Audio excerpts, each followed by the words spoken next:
Hello, ladies and gentlemen. Hazukai here. I'm going to bring you the finals for the South American Division tournament. We've got 3 matches lined up today. It's going to be 3 hours of matches. Round robin style.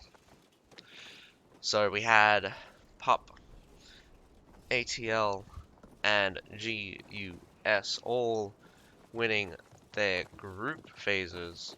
So that would be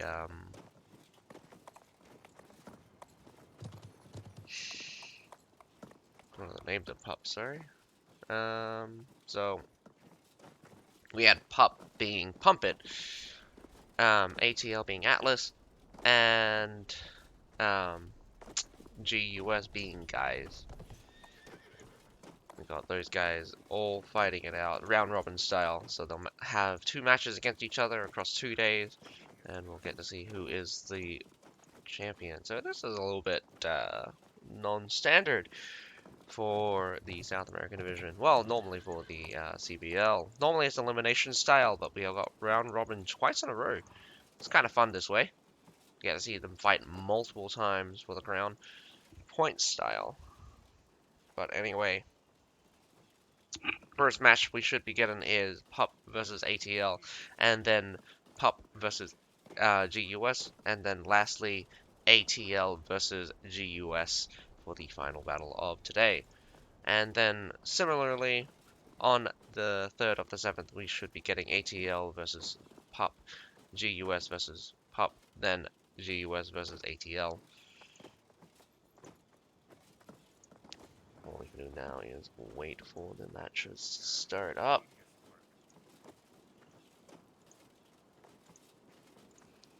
Strangely, it hasn't started yet. Oh, man.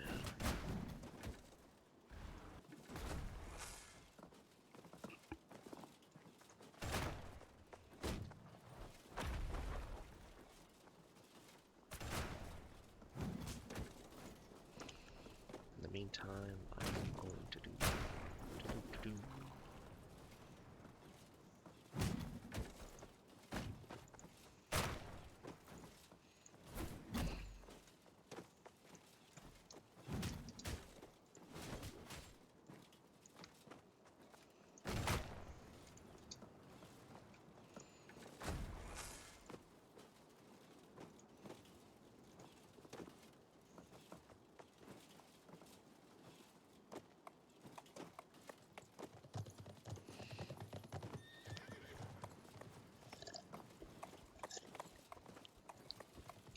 I'm looking pretty stable today.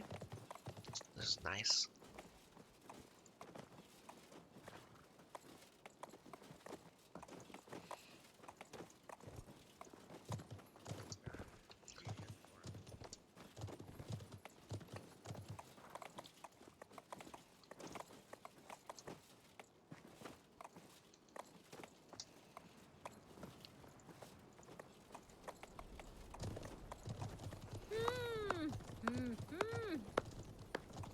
That is very loud.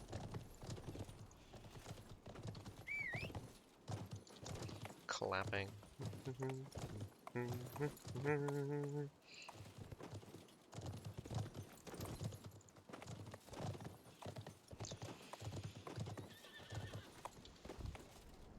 I'm a little bit behind on releasing the VODs for the tournament. I've been too lazy to write out the things. I'm doing them now.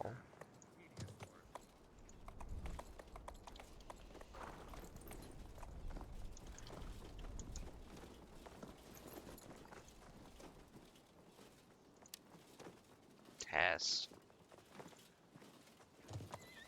What is wrong with what?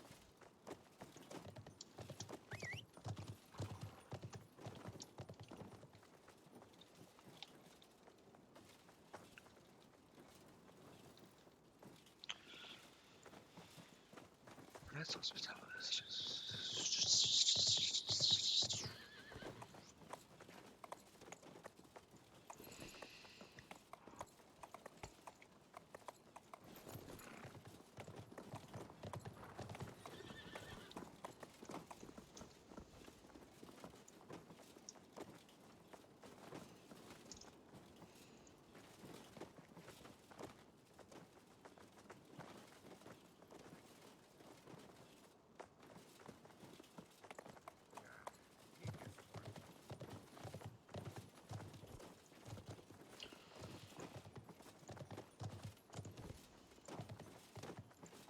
Are we behind schedule?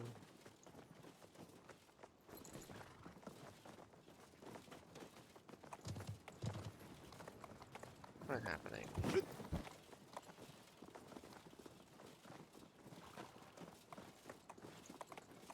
Am I early or are we behind schedule? Yo-ho! Ha-ha! I feel like we're behind schedule.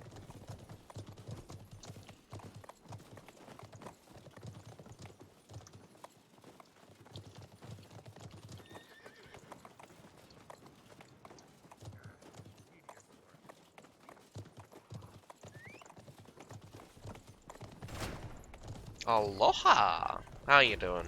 Got the same old 3 minutes delay right now, New Lexicon. A pain in the ass right now is that I don't know what stuff is happening.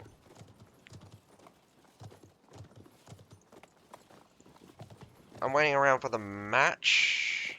Am I in the wrong? No, I'm in the right place. Where are we behind schedule today?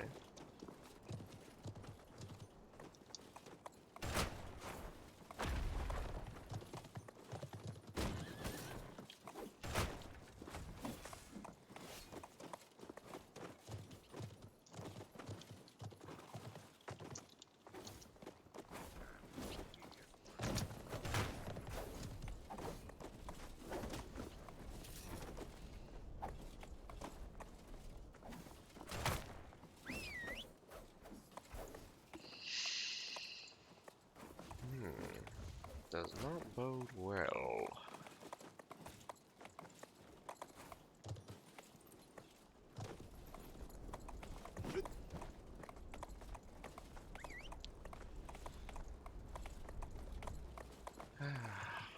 Well, maybe I can take this time to complain about, you know, everything. God damn it. No, I love complaining. You know what I like complaining about most is the fact that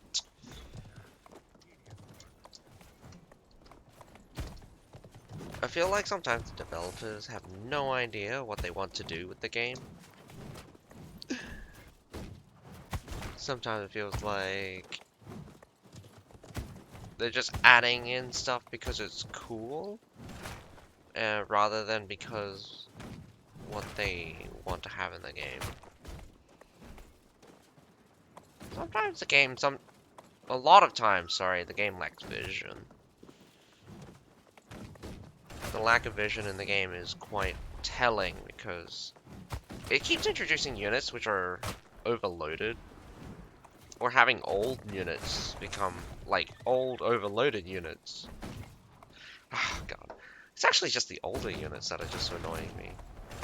Right now the newer units weren't that bad. The Highlander unit's not so bad. The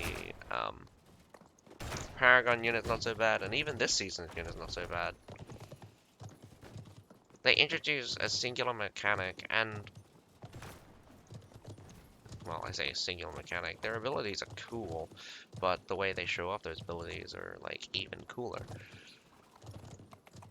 But what's just annoying is...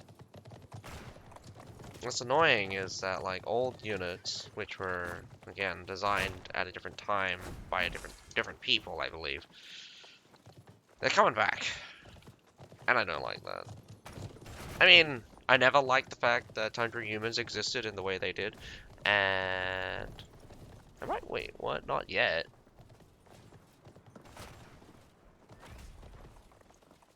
Not yet. What happened? Not yet? What happening? What happened? Am I early? It's because I'm early, isn't it? Oh my god.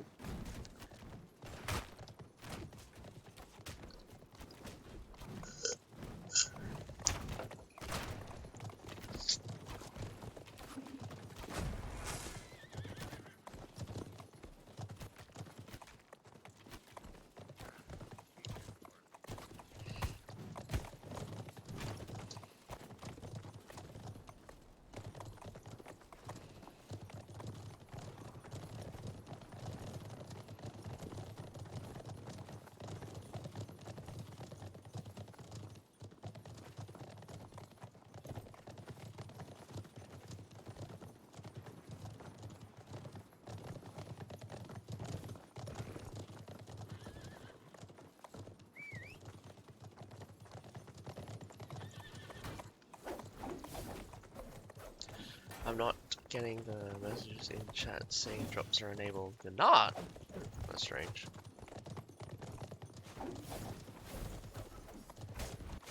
Well, yeah, it looks like I don't have drops on my guy.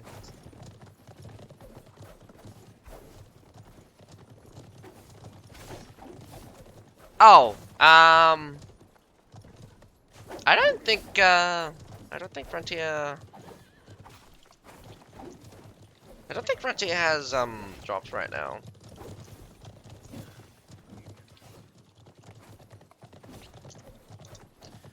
It ended on the last of the drops, the last series, the last, the last set of drops ended yesterday night at 8, or in the afternoon.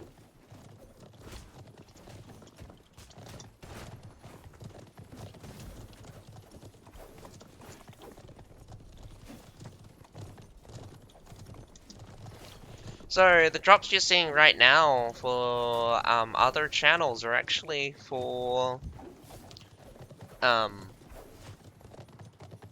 or for MyG, for those content creators for MyG. Yeah, so there's no drops right now actually, so there's that. Sorry about that.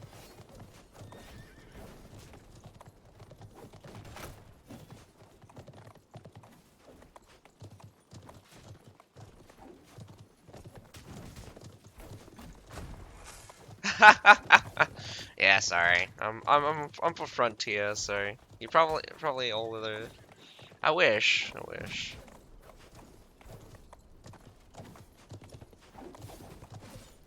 You guys give out pretty decent stuff. The expansion permits and the hero technical box are kind of the best things out of the My Games drops campaign.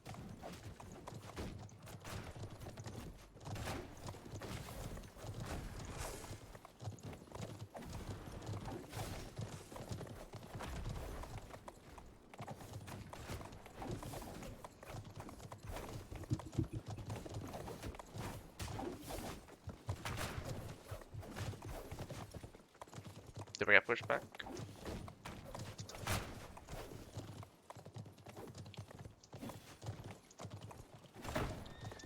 What is happening? Am I an hour early or is this an hour late? I mean, is this going to happen an hour later? People need to really update us on these things because I can't read. If there was an announcement in game, I can't read Spanish. Oh, I think it's Spanish, or it could be Espanol.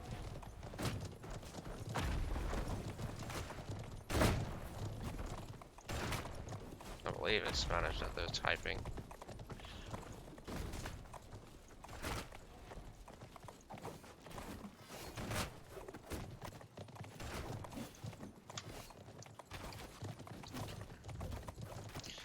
Ah, no matter. Yeah, I'm sorry. I'm not. Ugh, man. One day. Oh, I don't know. Maybe. Maybe not. Maybe. The chances. I mean, it's increasing. They're definitely going to merge the server collection. So either that, or they're just trying to get the South America one and have it be able to cross server with North America and Europe, which makes it kind of weird because it would be better. It would also be better to have Mina also join in. So that's going to be a bit awkward. Awkward how those servers match up. Mina's a little bit further away. It's really funny as well because like Mina as like a server collection, as a server, it actually has lower ping than my current LA server, which is hilarious. Oh man, I think it's really funny. I think it's really funny that the server I'm on, I mean like ping wise, Mina actually has lower server, has lower ping than the main server I play. So maybe I should switch to Mina to have better ping. Population there is apparently really low. I get it because again um, the major portion of player base probably comes from Europe. It's a bit sad as well because this game really cannot survive with only a few players. You really need a decent number of people to play this game. And also you'd think that the publishers would. You think that Booming Tech would try to have a global version as much as possible?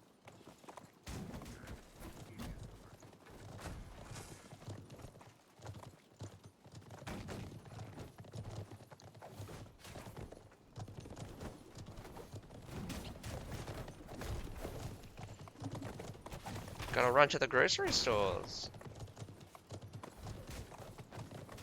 Be right back. Did you mean be right back, or did you mean bubble tea? Because that's a, well, it would be BBT if it was bubble tea. Well, take care, New Lexicon. Hope you come to enjoy the, hope you come back in time to enjoy the show. It is going to be 3 hours of this, so probably not going to even hear my reply by the time you leave. I have no idea how long. Man, that's gotta suck. We have no idea how long we're gonna be waiting for, so we have no idea. Hello, people.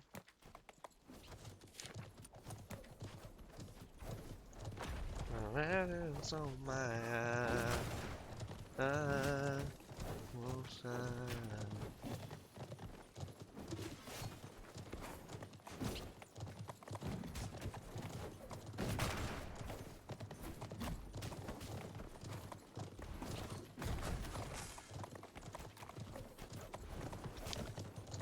You're just gonna have me just be here for a long ass time, just waiting for these things to come up, and it's just like, oh, we have no idea when this is gonna start, and just be like, what?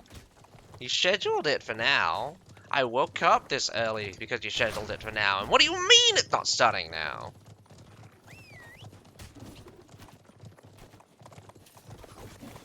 You guys have been pretty decent with your organization before.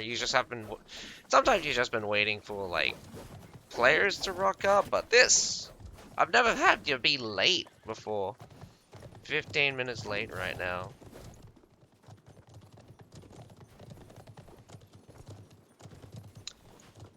Man, where are your staff members? Ugh. Where you at?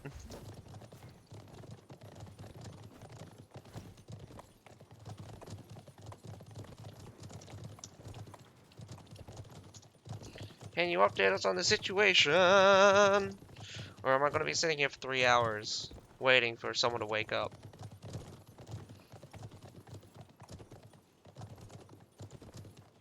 Booming Tech's time is the same as my time, and they're probably also running it from like.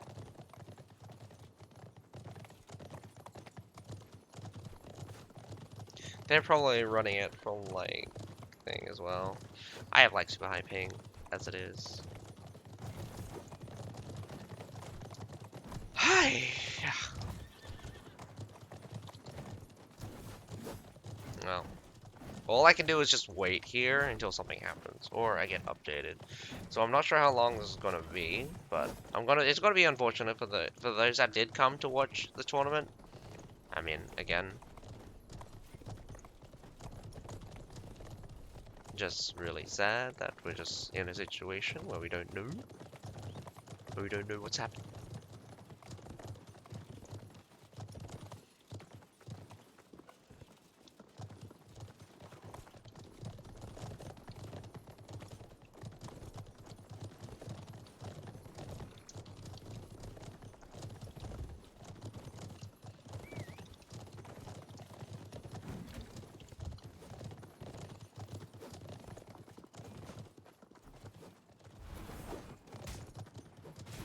I don't like being in situations where I don't know what's happening, but I need to be somewhere. Hi, shaka la la la la.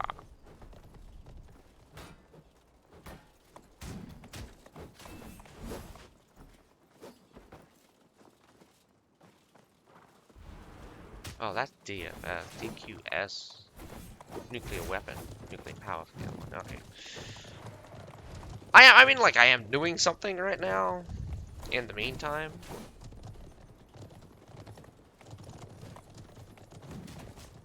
I've been getting my, I've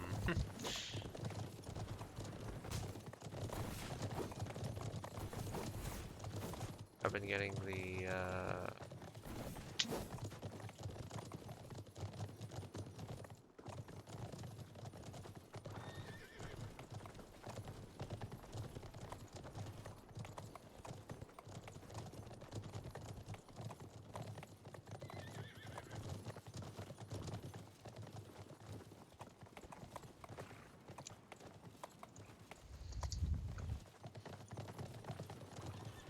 man, I freeze. And what was I saying? I was getting the descriptions for the tournaments finished up. Since I haven't actually released the VODs. I've had them all. I've had them all. Um, I've had them all uploaded to my YouTube channel, but I haven't bothered to write up descriptions, put down thing. What the hell did I do? Oh crap, put in the wrong one. I gotta fix that.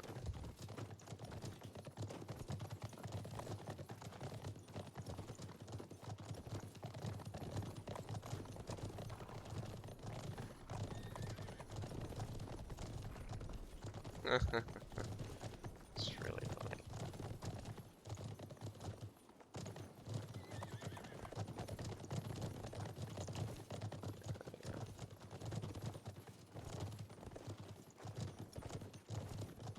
Alright. Ah, man.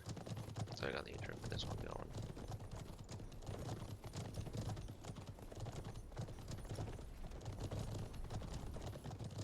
I try to help you guys. I mean, like, I'm not sure what I can do for now.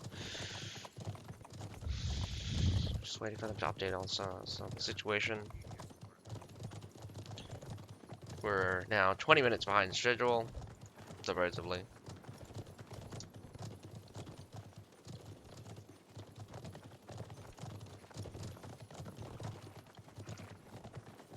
Does anyone know what's happening?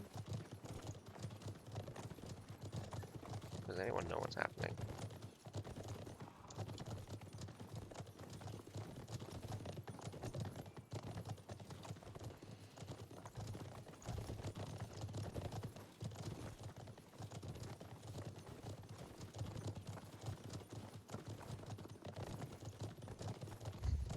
Really? Fucking damn it, man. Are they still asleep? Are they still asleep? Oh my god, don't tell me they forgot. Don't tell me they forgot their own schedule. That's hilarious.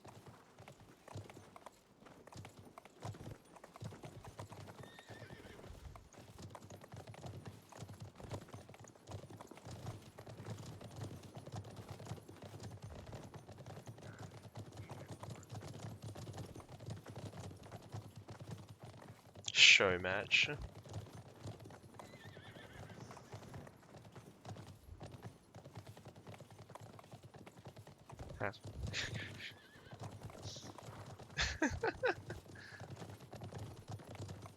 Is this for funsies?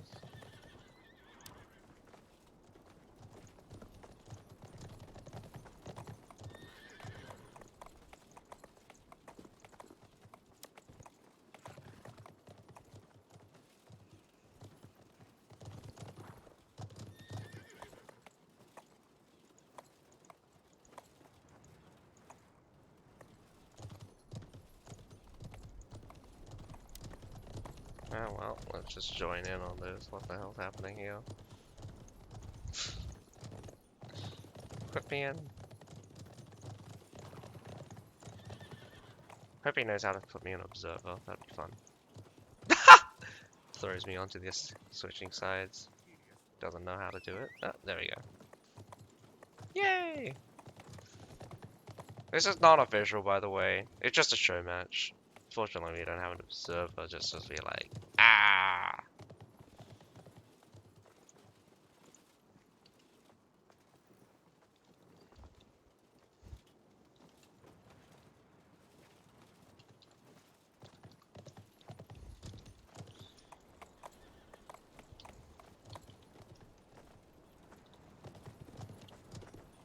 1 hour waiting this. Yeah, nice devs. Nice one. It's only been 22 minutes. The weirdest thing is that you guys already scheduled in your matches, which are normally 1 hour ahead of time. Like, all of your matches are scheduled in. Sorry. Ooh, whoopsie daisy.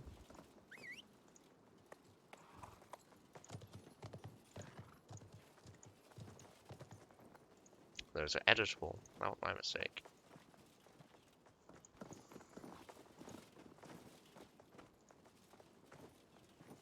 Yeah, okay, so that's this one.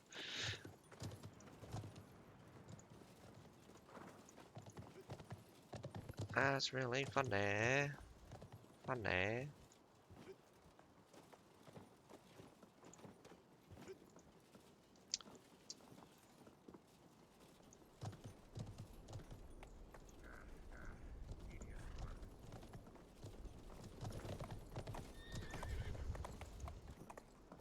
Is everyone even here?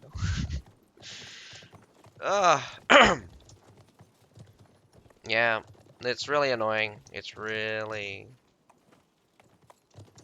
But what can you do sometimes? When the organizers are unorganized, it's just nothing gets done.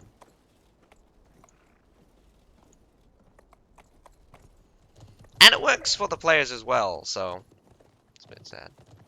Dead don't respond to PM. Alright.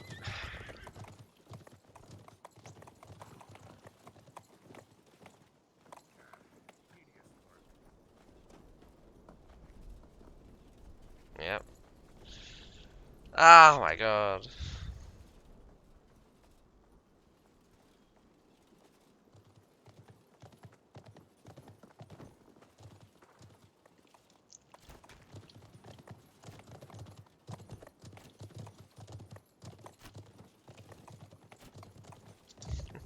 When the host is not here, what do? You're just waiting. Literally waiting.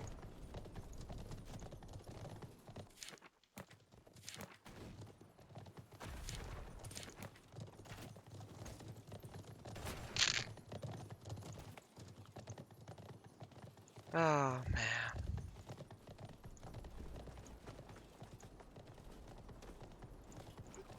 That was actually a rag. Oopsie daisy. I mean, it's not bad for me since it just gives me time to actually do my thingy. Yeah.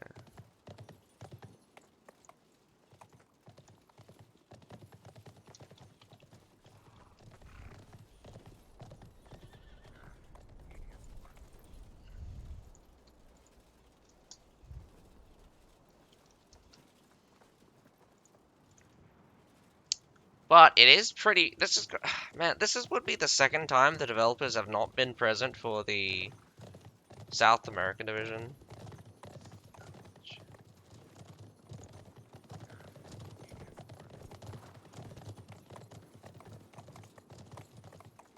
Lol.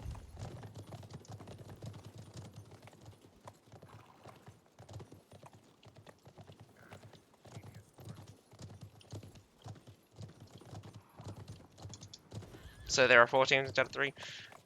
So you're telling me the developers? Oh my god. Devs, not all respond. Enter, bro. To play with us. To play with you guys. I haven't even set up my fucking armor and shit. Oh my god.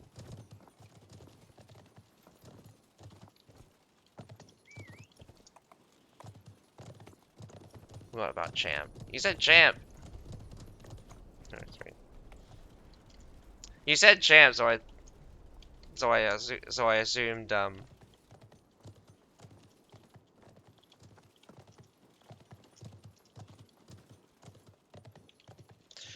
which I'll be very sad to say that I have forgotten who the previous tournament's champions were.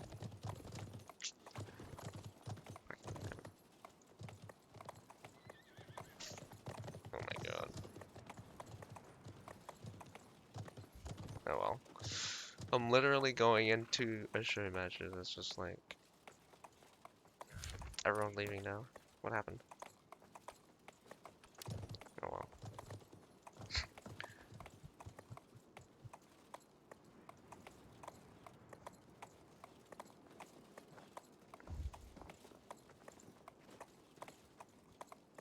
They're gonna change it to something else maybe. DM match instead. Oh, sorry, my bad. I was trying to say tournament. No problem, no problem. Hey,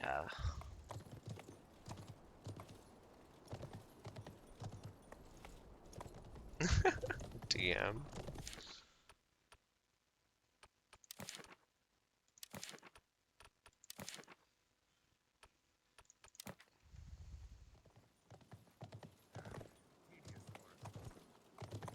It'd be more fun than just waiting, sitting here waiting for nothing. I haven't actually put on some armor yet.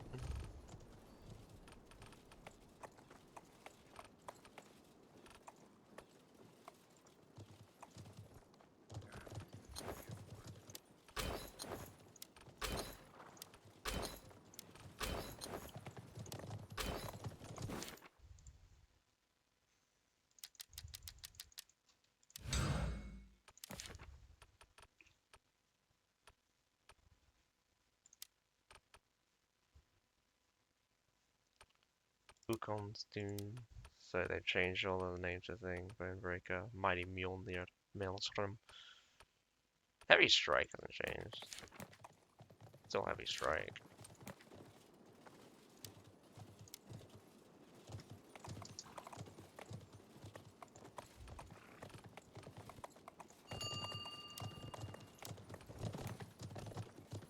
Ugh.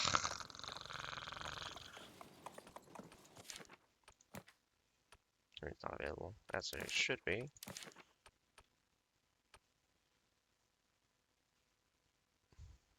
This skill. Look how disgusting. Look how disgusting that ratio is. 195 plus 2,300. Oh wait, you can't even see that. My bad. But Bonebreaker's ratio is absolutely disgusting. 5 attacks of these things, and it's like, dude, that's a ratio. That's a ratio of like the Dance of Death. Confuse the time. I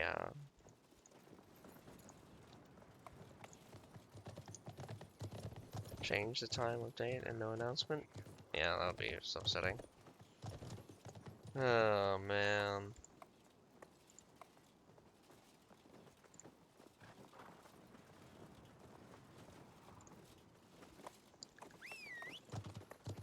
How do you fade away? You look at every day.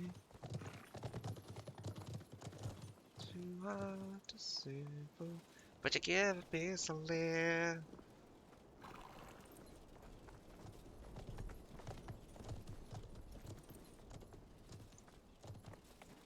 agree to disagree.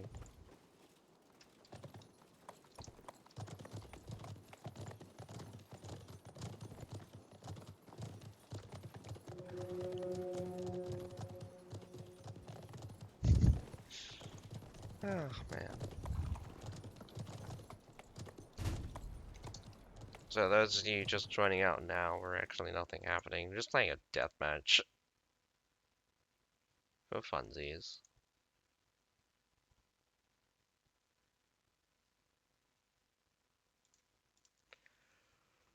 You know,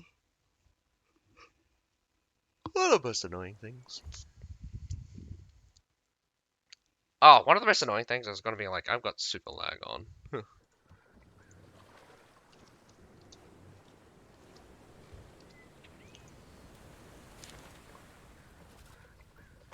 Oh, they put me as a viewer. Well, alright, so I didn't actually need to do anything. Alrighty. Of course that was going to happen. Come on, stop doing this to me.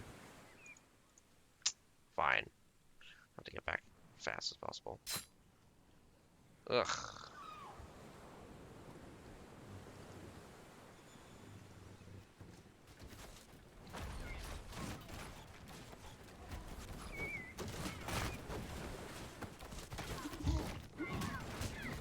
You know what's always funny about these matches is that you come across this bridge. It's pretty narrow.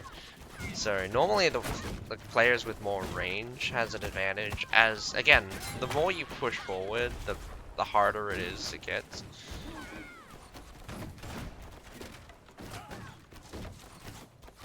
See, all of the heavies will eventually back off as they take a lot of damage.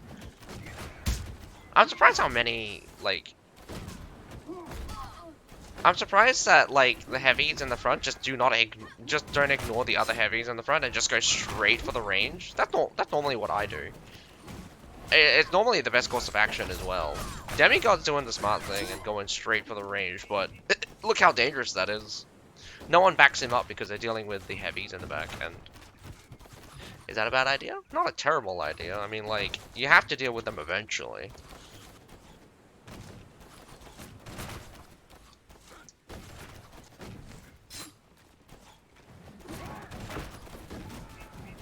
Hop on the boxes, up onto the thing here. Gives a slight advantage to those that are... on the ship side. I call it the ship side. But... let's also be honest, like, Guts has been pretty aggressive. Well, I mean, it's kind of a mix, isn't it?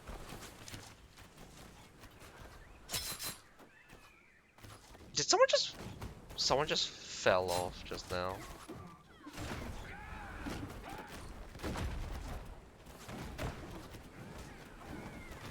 I've never really... there's so much happening. There's so much happening for DMs. Not really exciting watching DMs. I say that, but sometimes it can be.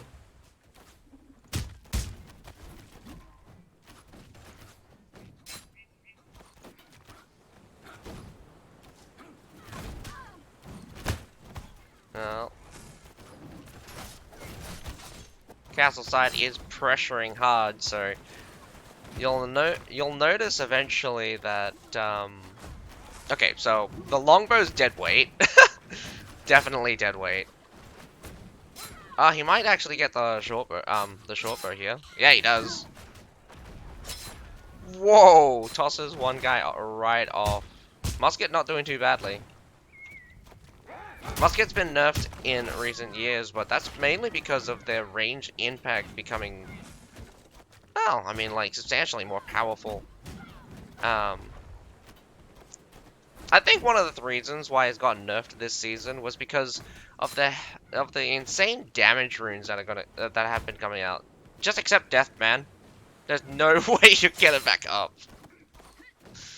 Oh man.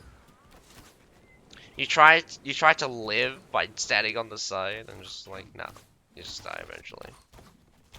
So a firefight against a longbow, realistically, At certain distances, the longbow would just win straight out.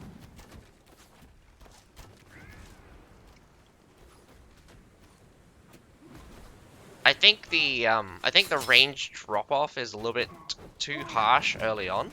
If they made the hang on, wait. How to say? If the range drop off peaked out earlier, that's fine, but at the same time it's just annoying because I think the minimum damage for range drops to like 25%. So at super long distances, you'll only do like 25% of your damage. So you'll do like 4 times the damage when you're up front. There's 2 reasons why I think longbow is just hard to balance, because it's the power of range and how much damage you think their range should do. But it's also to do with like the impact they have at closer range as well. Like this distance here, I think would be prime, like the prime range you want for a longbow. But as they get closer, it actually becomes more dangerous. I think you should be out of stamina soon.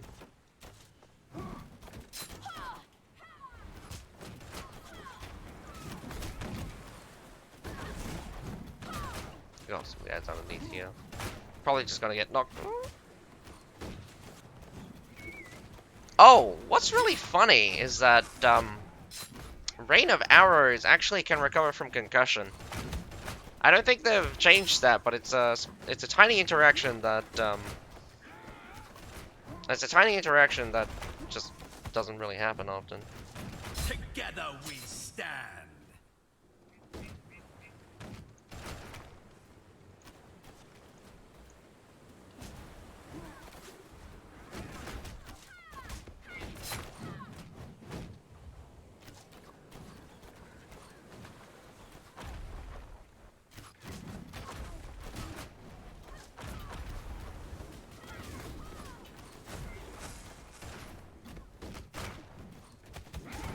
A little bit surprised that you would go with Exploding Arrow instead of Thunderbolt in DM situations, but Exploding Arrow is more powerful because you can shoot it right here.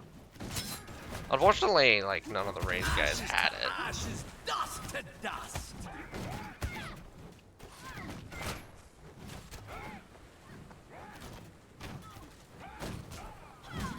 Oh, what's also annoying, within 60 meters, so if you shoot targets within 60 meters, it'll cause daze. I said that the daze should be upgraded to a knockback if you overcharge it. Together we stand.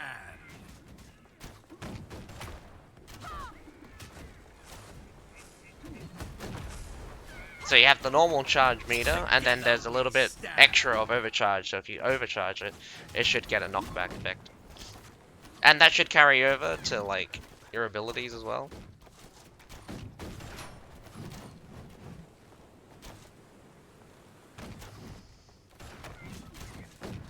I don't think anyone put down any artillery. Normally, like, when you open treasure chests in the center, you can put down artillery. Hawatches, normally. I'm not sure if ballistas still spawn. Together we stand. Blue side wins.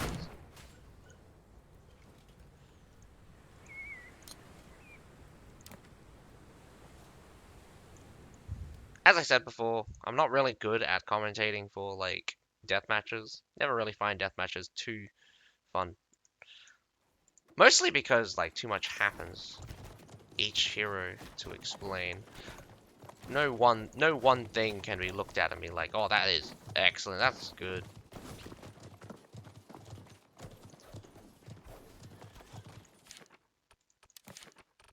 One v ones maybe with less people and stuff.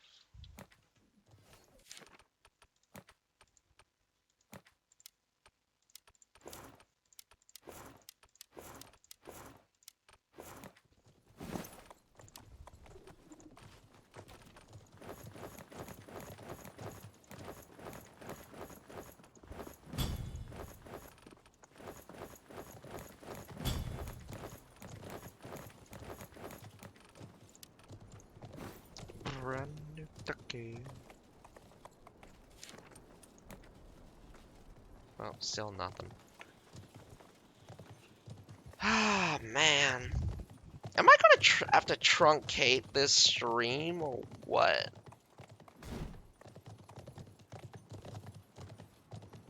Yep, the devs definitely forgot about the tournament today. There's no devs, so they can't start the tournament. Yeah, I know, I know, I know. I know. I know. I know! Ah.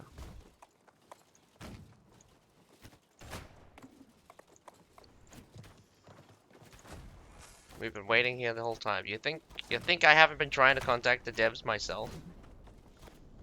I think too many people are trying to contact them. It wouldn't really matter. Fortunately, it's just like no point of contact. So if the host is not on time, then what are we doing?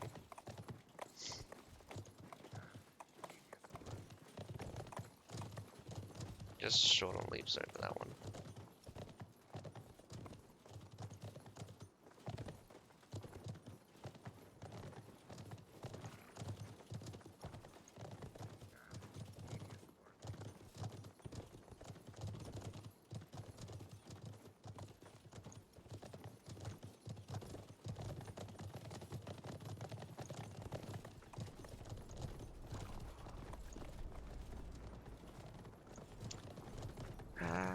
Pop is favorite in my opinion, but Gus isn't that bad.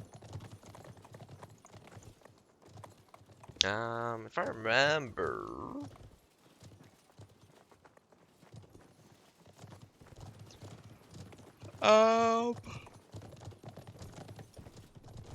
I have not seen Gus play. I haven't seen Gus play. Pop, for what they did play, I think was interesting.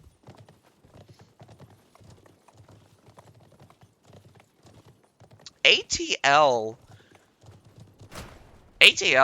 I don't know what happened. I don't know what happened during the, during one of the matches against, RNG at the time, but I don't know why they lost so hard. So that was just very, it was very strange that ATL just beat them outright in the second round. If you put Artie with those guys, they will call you trash. Hello. Wow. Artie's part of the game. I mean, like, why? Ah, DM again. DM again on Linway Fortress? That's a siege, man.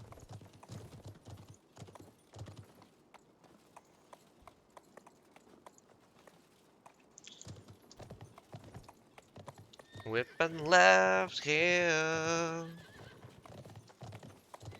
Man, it's sad, sad world.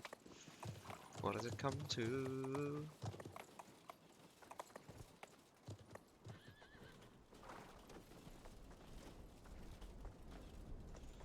Oh, it did actually come down to a field battle. Second. Oh, yeah, that's right. I watched it. This is here on Brazil, we love DM. Even when some of our best players came to NA, we destroyed them on DM. Nice. Not very many people play DM, I think. That's also very important.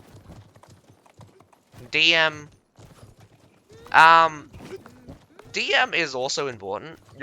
Your hero skills should never be underestimated.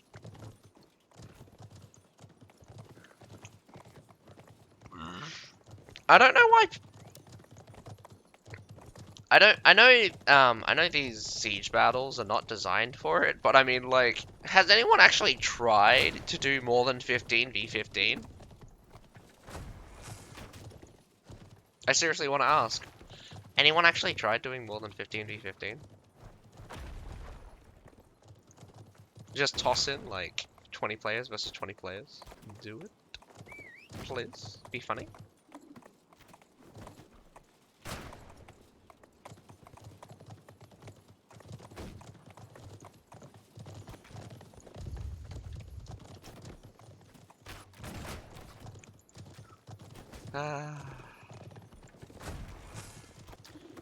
waste away my time like this. Literally just waiting. I'm not even sure if we're even going to get the battles today.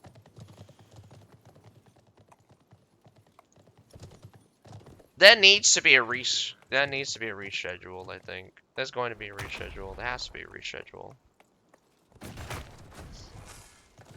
Bobby T's also on it. Just be like, what is happening? Get your asses here.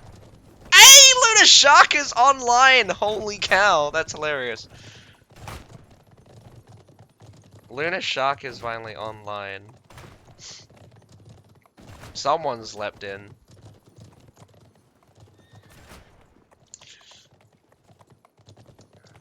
Ping Luna Shark. Oh my god. You know, I bet they're scrambling right now.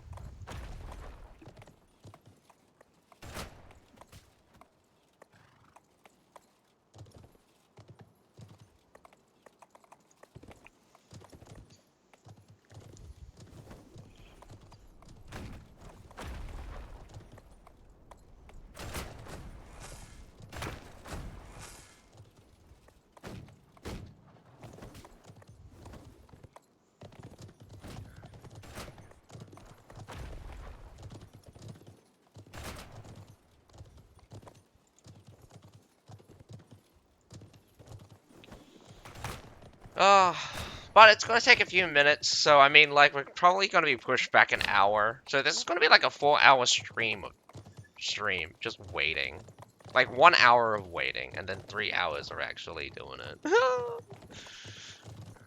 I thank every single player that have stayed around. Good thing it's a Friday, and hopefully they don't have anything planned for Saturday. I mean, like, it's my Saturday morning. I need to go pick up a car.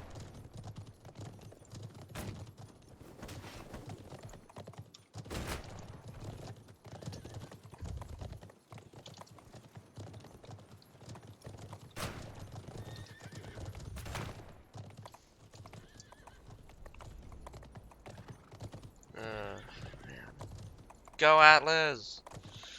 Nothing's gonna happen, Executor. It's so...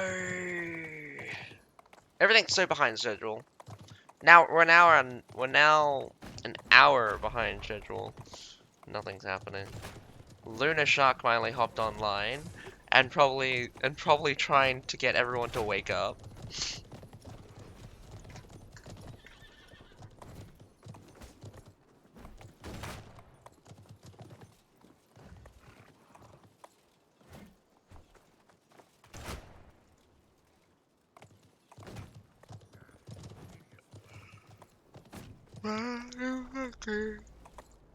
Oh, yeah.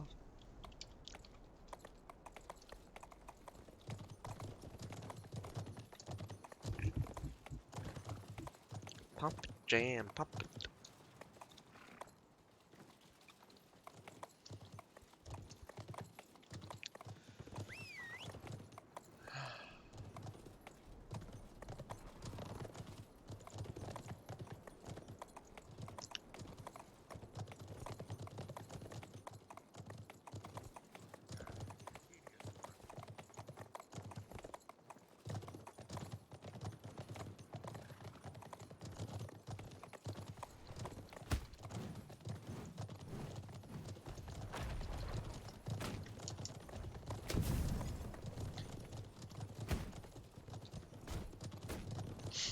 We'll see what happens, because Luna Shark just hopped off from being away to being online. If we're lucky, this starts at 9 o'clock for me. If we're not, nothing happens.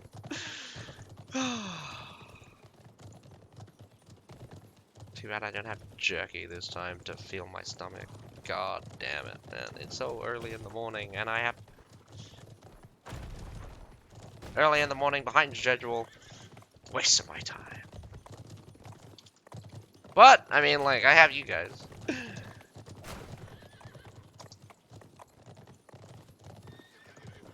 I wonder how long I can complain about the developers just not being here.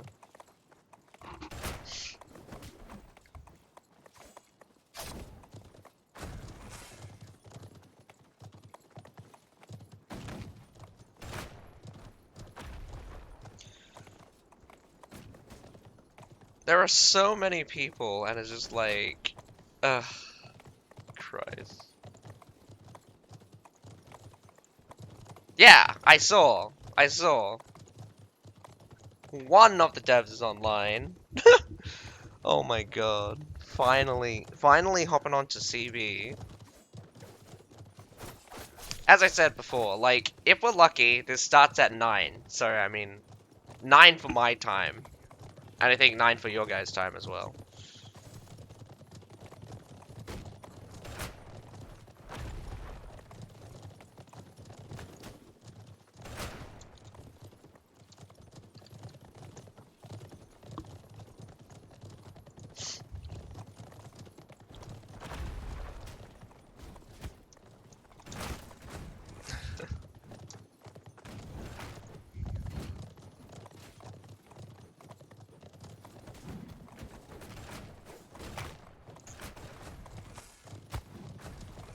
Funniest thing is, I'm almost done trying to get all of my, actually, no, I still got one more video, actually, to go through.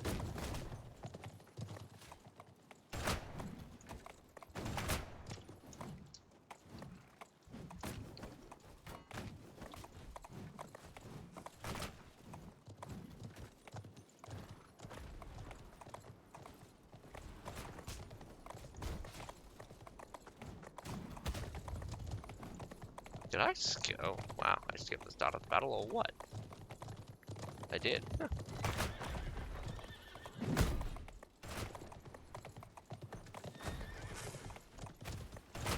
Hey, there we go. Pushed back an hour, though. Finally. Oh my god. Yep, someone just woke up.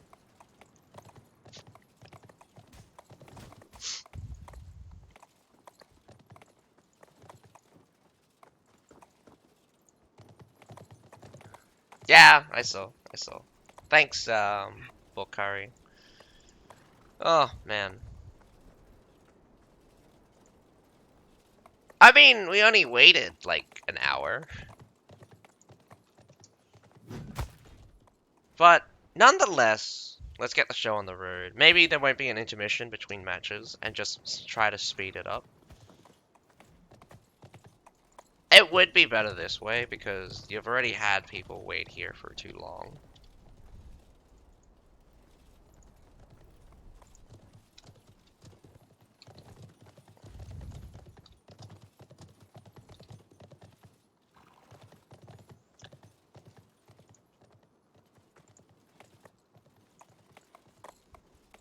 Atlas! Come back.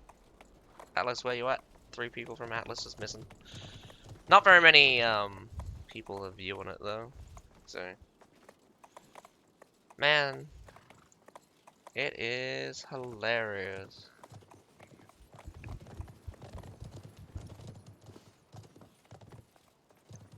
Funny when days go like this. Funny when days be like this.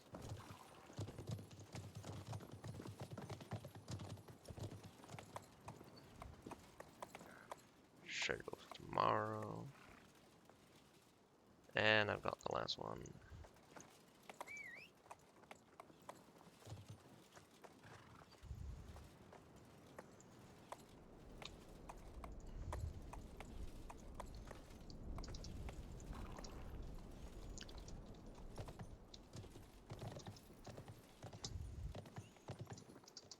And then I've got my timestamps.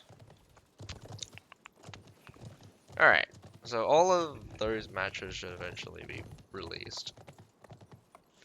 And we have a 15v15 on Hidden City. Pop versus ATL. And we're an hour behind. So we might just have battles back to back to back. Hopefully we do. This way it's just faster.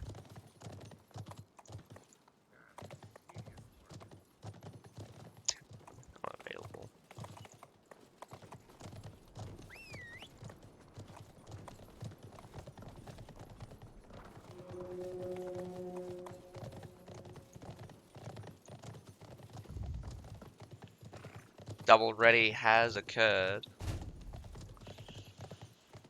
Whew. Alrighty.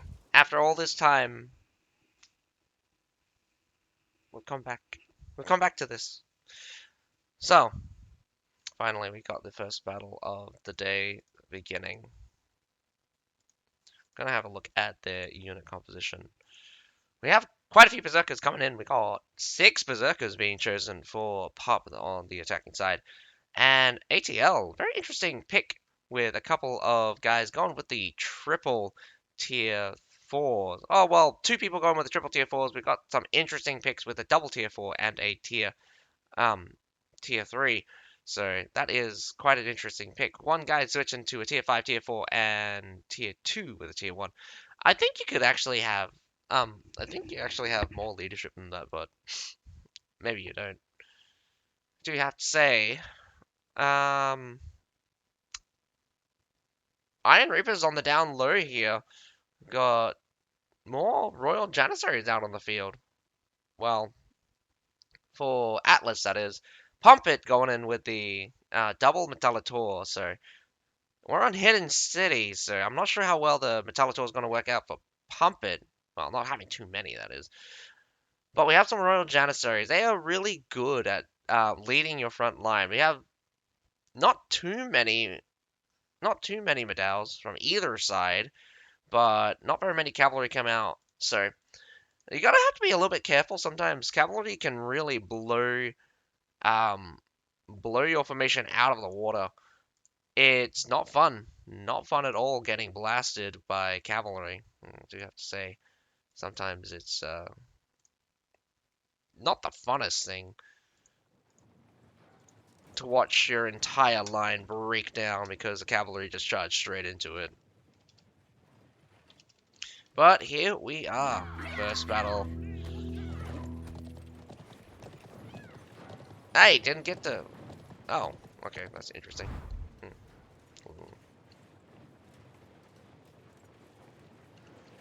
EQ. So, zoom in for that one. Interesting, coming out for the front gate here. Are you actually gonna beat it to death? You know how long that would take? Oh my god, and they got Firepot. PUMPIT going in with a very unorthodox method of attack.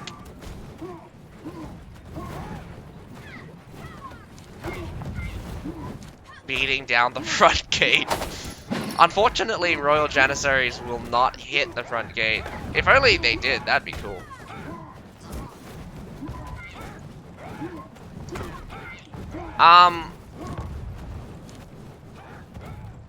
Not the weirdest thing I've seen, but that's pretty weird.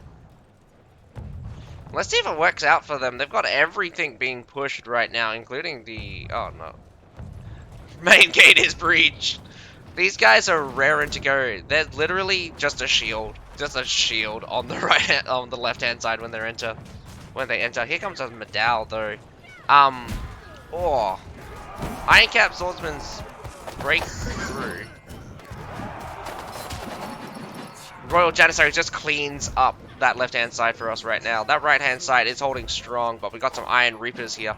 Double Royal Janissaries can just eat up the Palace Guards. Could also eat up this one. We got some Palace Guards charging in. Look at those Palace Guards just disappear. Oh, amazingly, the Metallitors just get deleted as 2 muskets just shoot it in the face just there.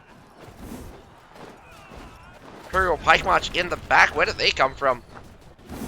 Getting pushed out here. ATL throwing a lot of guys down here at the bottom right now, but they breached through on the right-hand side.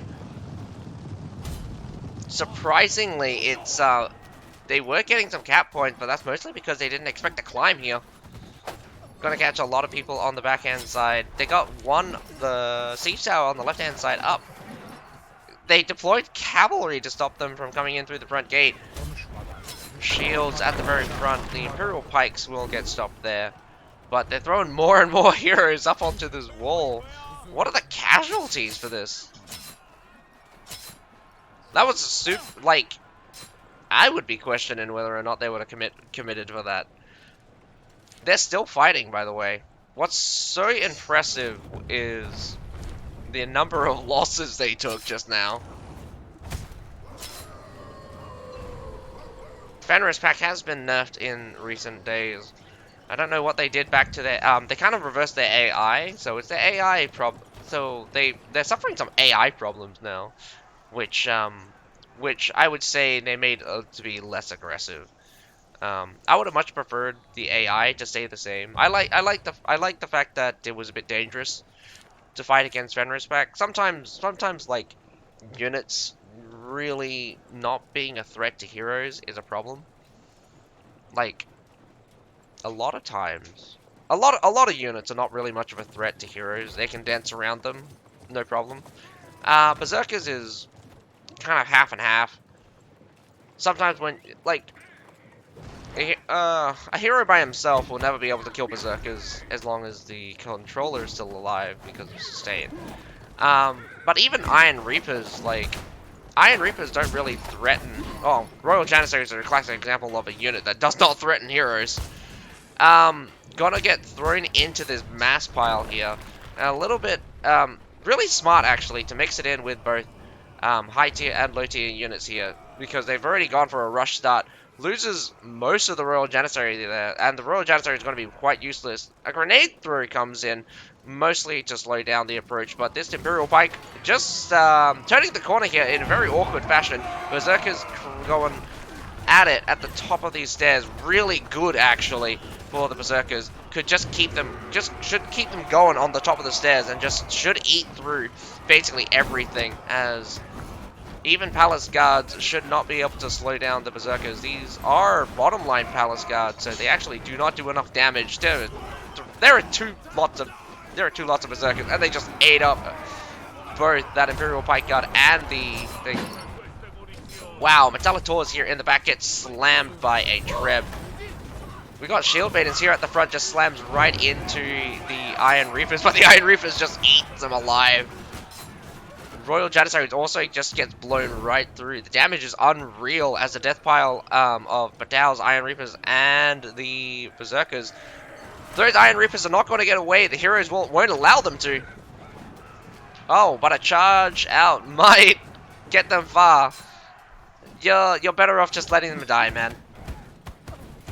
Last stand it. There's no chance in hell you're going to get those guys out of. But it's very unfortunate. Massive catch for Pup here, and the exchanges is going really well in their favor.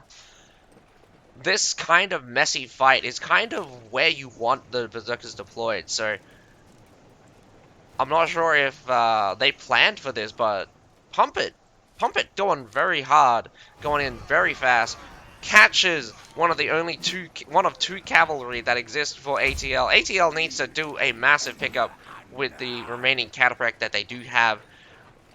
Every single cavalry here is really valuable, but we've got very few medals. That's one of the most important things.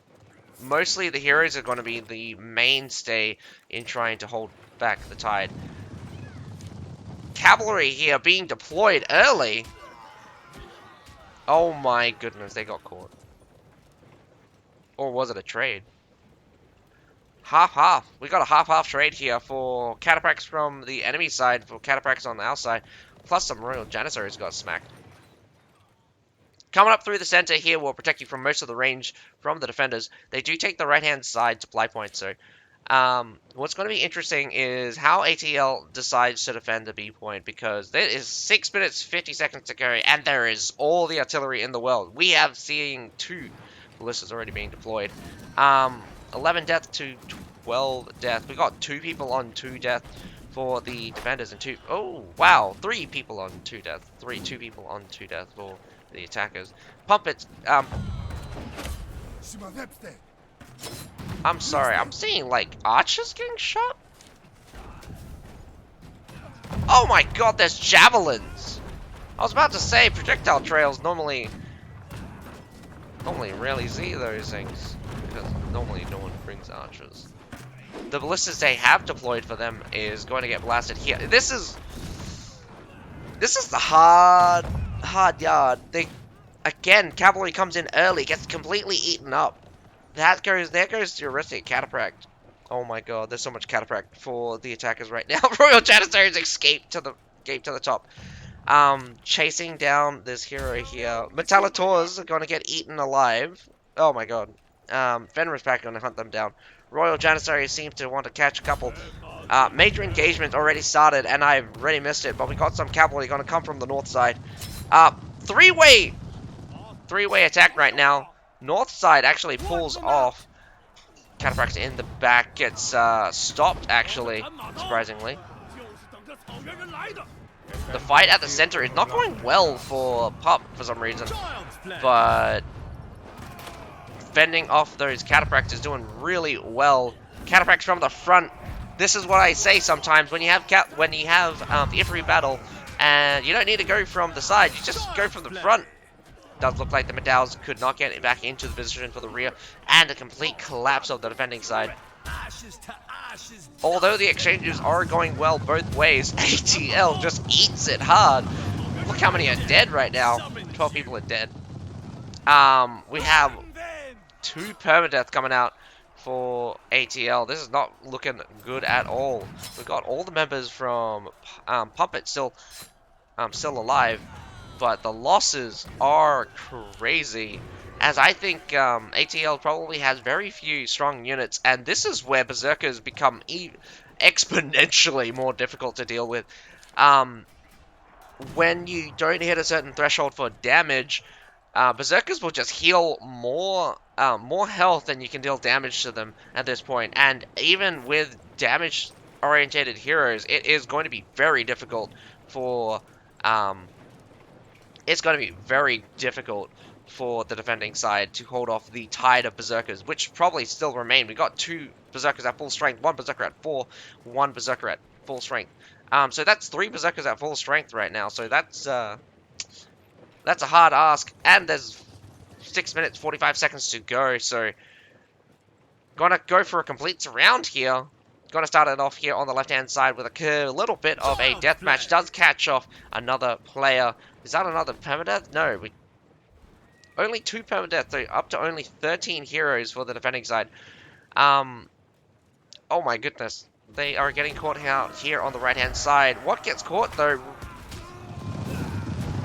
Grey Hair Garrison gets caught. Very unfortunate. That Grey Hair Garrison would have been super valuable in holding off the Berserkers, and they just get slapped.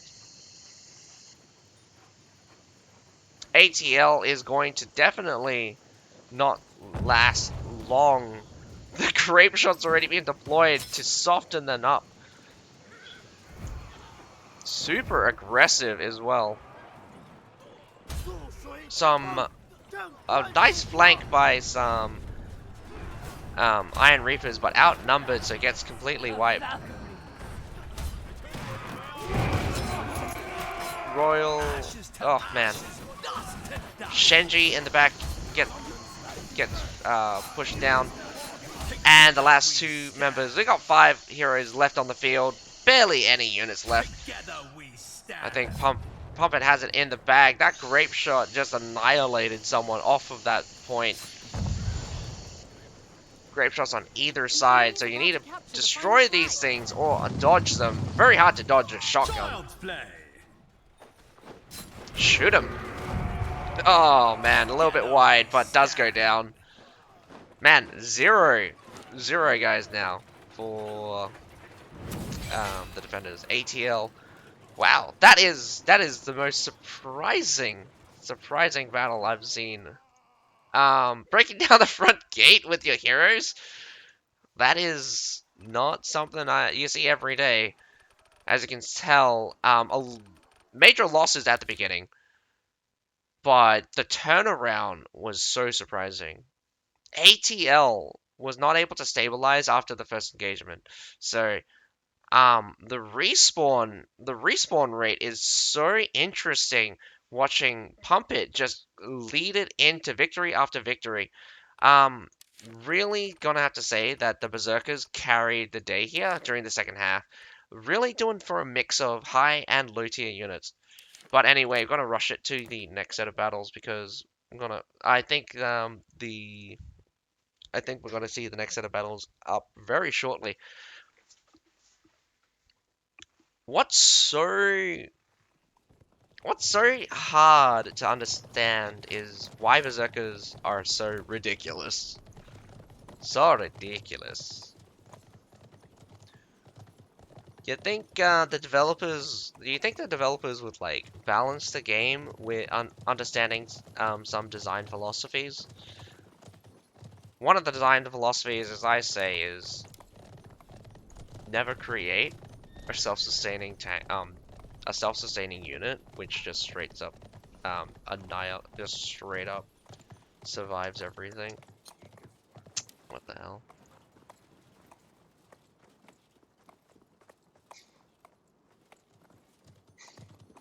What do you mean as to?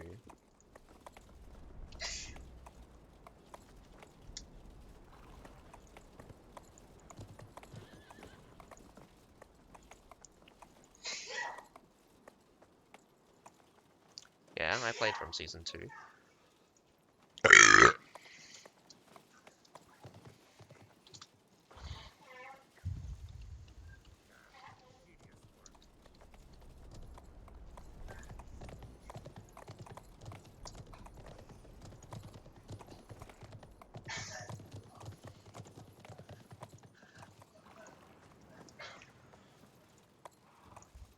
Yahweh.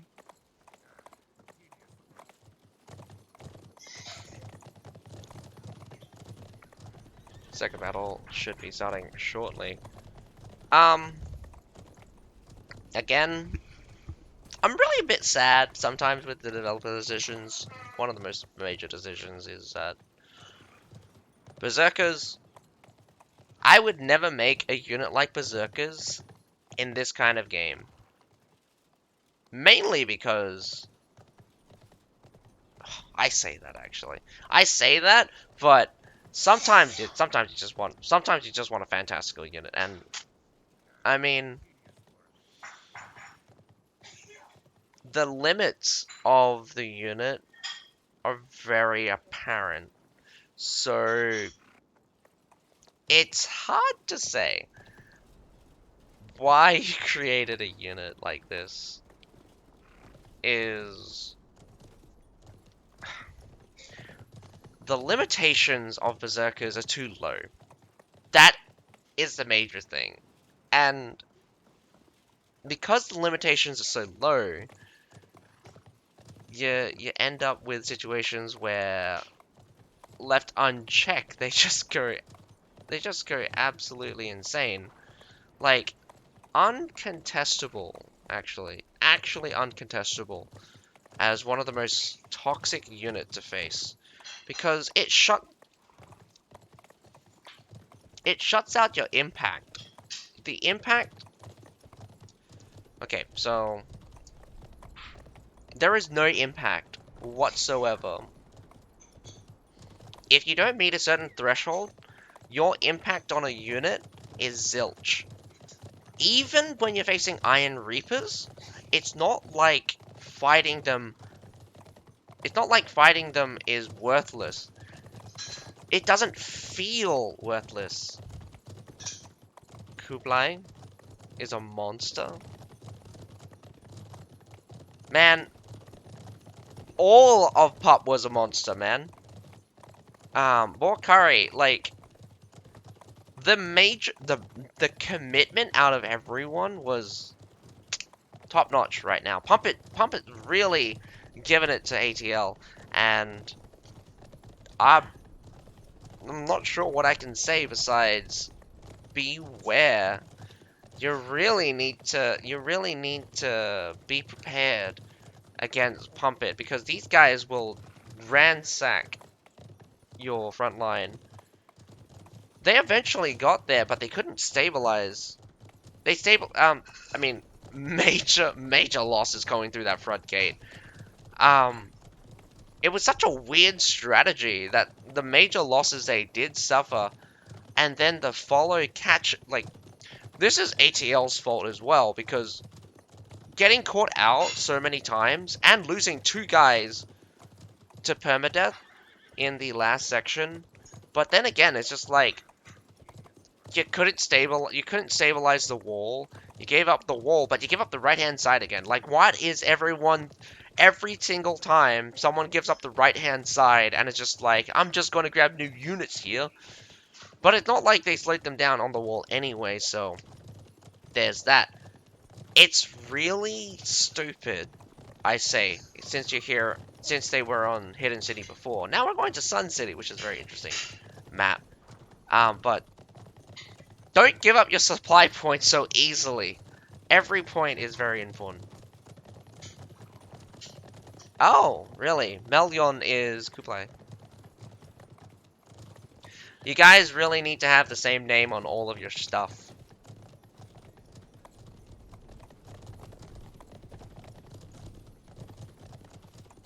I mean, I do. But then again, I mean, it might be a bit hard to get Kublai.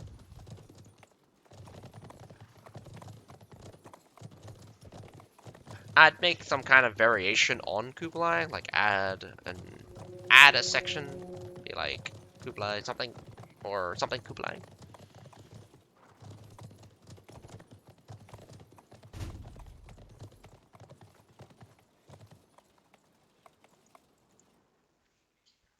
But here we go for the second battle. We're on Sun City. Pumpit versus ATL. ATL this time is attacking. Gonna see what... Whoa! Didn't see this before, but 1, 2, 3, 4, 5, 6, 7. 7 muskets on the wall here. That's gonna be terrifying. Pumpit doing super well in their primary attack. Gonna probably use the Berserkers yet again. We got... Yes, indeed. We have... Man, Noisy Boy going in... There's no way they're gonna give them a handicap. That'd just be... That would be surprising. You just go in with Berserkers. Honestly, on the on the SA server, it's very apparent you guys do not bring enough pikes. Because you guys do not have enough battals. Nearly every single person should have an anti-cavalry, or at least a cavalry with them. Pumpit, I would literally just do a sally out. That's what I want to see. A sally out. Just sally out with cavalry and just smash them. Everyone runs out with cataphracts. That would be funny.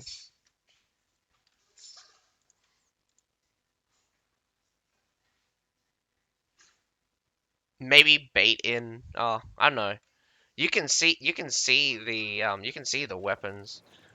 So sometimes you would want a weapon where like it'd be really good to sally out on. So you'd go with pike or spear. Probably it's be too preemptive if you also do the weapons. Also a bit unorthodox. I didn't see the spawn points, but here we are, here on the B side, left-hand side. Well, I say left-hand side. Left-hand side of what I'm looking at right now.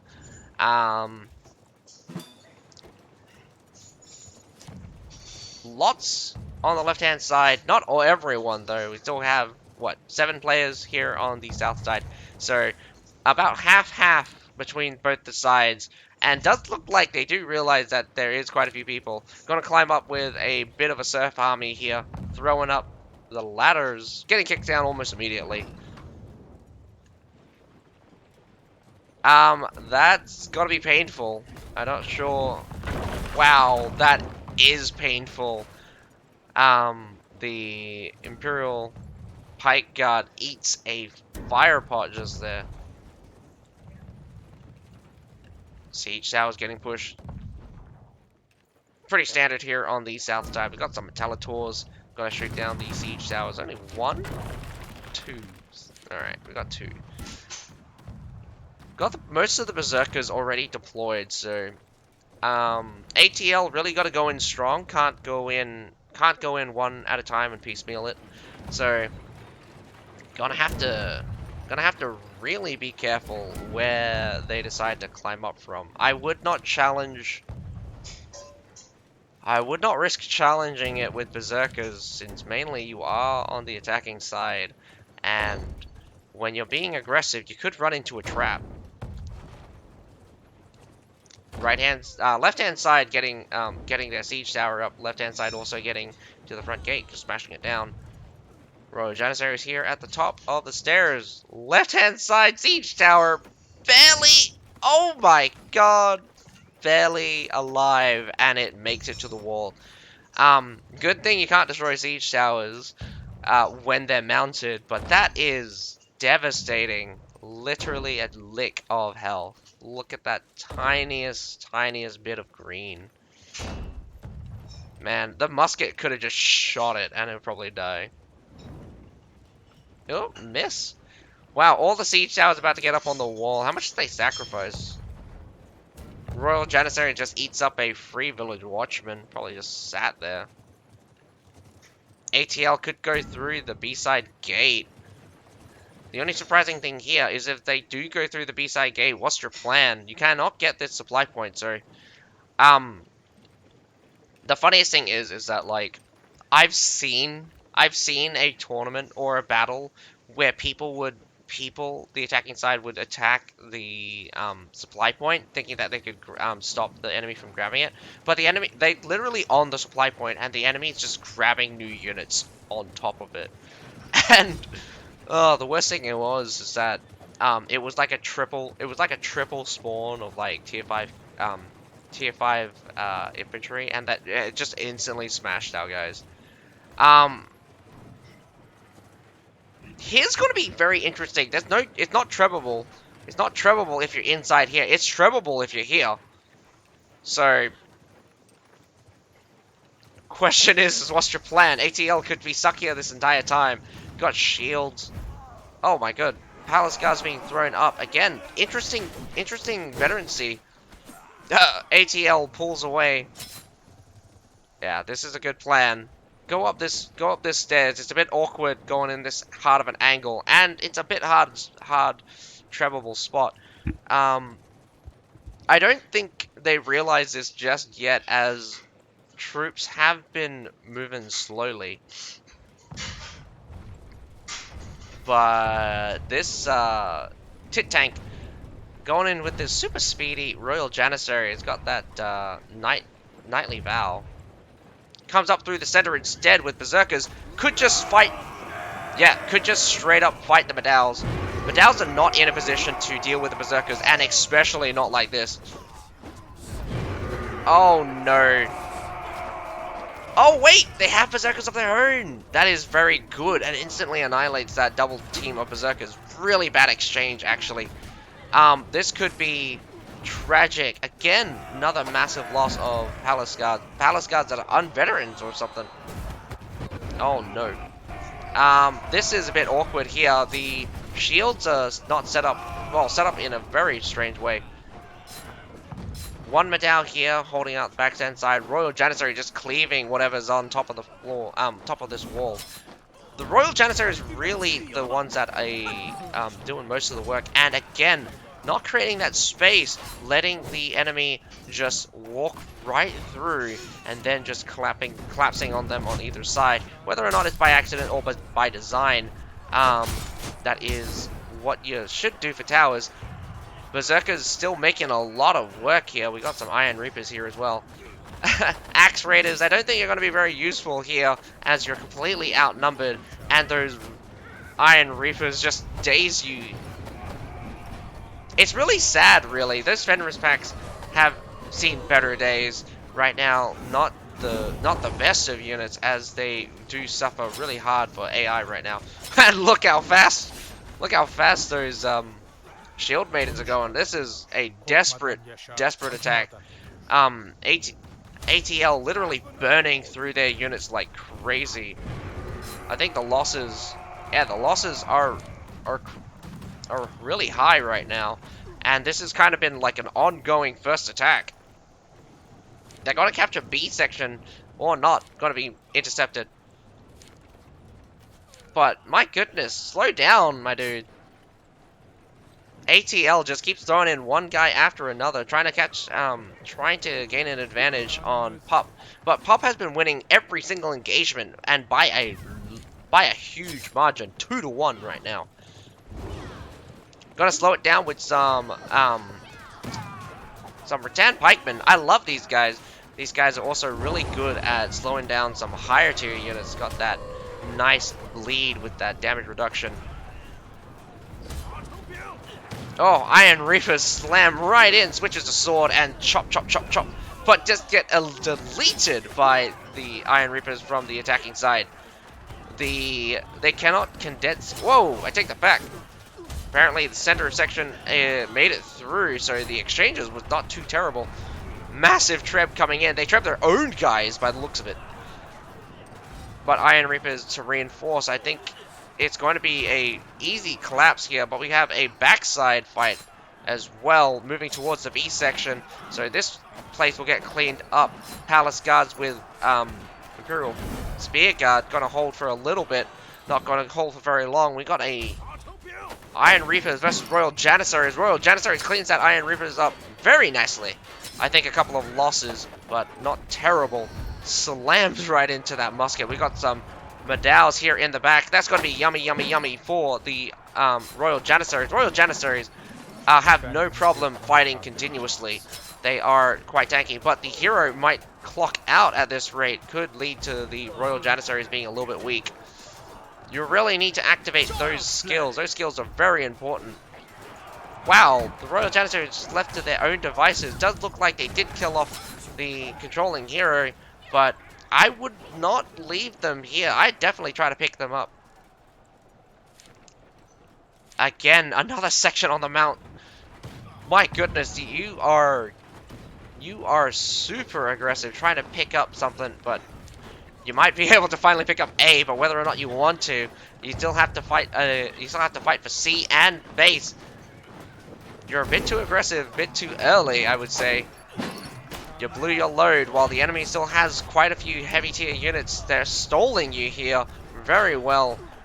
Wow, the Shenji grenade just getting just being protected by village watchmen and some Royal Janissaries. I would have blown right straight for those Shenjis. Imperial Pike March getting slowed massively.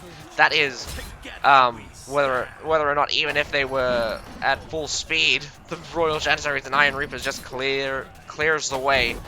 Pike Militia, you were good days gone by, but man, everything has been going at maximum speed.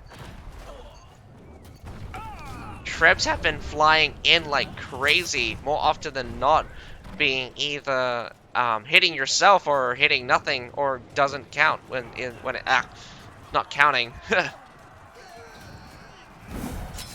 The Trebs couldn't make up for it. The artillery didn't make up for it. I don't think you used very much artillery, actually. Actually, you did. Wow. Oh, no, you didn't. You're a blue side. Whew. Running at max speed. I'm gonna say that is... You're running at max speed, my dude.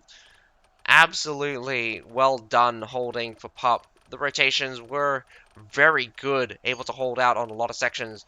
ATL, you could win a couple of the smaller battles, but again, you couldn't lead that into a massive victory. Going in too fast, unable to set up and unable to make advantage of the take advantage of the small fights you did.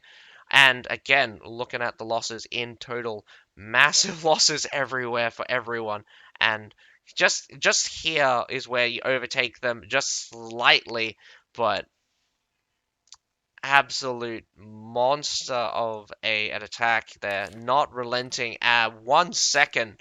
But same with the defenders, holding that wall crazy well. We've got one person going out with 1,000 and several people going above the 700 mark. That is really good. Noisy Boy going a little bit low here.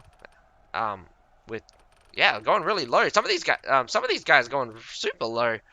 But I could say the same for, well, similar to ATL, but Pee-wee masterfully done with the 1300, almost the 1400, almost 2 warbands worth of units, really carrying really hard here. Your 2 bottom fraggers, I'm not sure what you're doing, but you're not doing well. Probably I'm giving them not enough credit getting the short end of the stick really does hurt when you're the first guy in and you're the one that eats it. Especially since, like, there is a lot of times where someone needs to be at the front, someone needs to take damage, and someone needs to start the fight. So when you're the person that starts the fight, you normally get hit super hard. But anyway, we're gonna be waiting for the next set of battles. Hopefully it does start shortly. I might send you guys for an ad when my stream catches up. That is. Very fun to watch. SA really okay, so like while we're here, I do have to say, SA, you guys you guys pull off some crazy shit sometimes, and I love you for it. Very, very much unlike, very much unlike Asia. Asia's too meta sometimes, I would say. It's so formulaic, it's almost predictable. Um, but you guys surprised me. You guys surprised me a lot. I really do think Berserkers are really overtuned. But sometimes you watch them and they get deleted, and I would have to give it to the benefit of the doubt that it's because the limits changed, so it's higher than a tier 4, but it's lower than a tier 5. It's a little bit weird, but the actual value of Berserkers are are always rated higher in my book, mainly because if the threshold is not met, the Berserkers will just wipe the floor with you. So, in my eyes, a lot of tier 4 units at costs the same as Berserkers cannot beat Berserkers, and that's really bad. Especially defensive type units. Defensive type units will just eat it so hard, and because units like Berserkers exist, defensive type units really get the short end of the stick. Because not only does stalling them not work, it only works to make them stronger. But I mean, there's been some situations where a good situation is shields and water brachio's. Because the shields are tanking the damage, the berserkers aren't able to go into the water brachio's to kill them. But then again, attack mode for Fort Brashers will easily deal with Berserker. Berserker can't really deal enough damage to the Fort Brashers to make up for the damage difference there. So Fort Brasher is really get shafted mainly because of formation and hero interference. Berserkers themselves will never beat Fort Brashers, surprisingly. Most Pike really don't have enough damage to deal with Berserkers. Fort Brasher is a little bit of a special case, mainly because they got high numbers. Which actually kind of sometimes work against them, so the answer is that.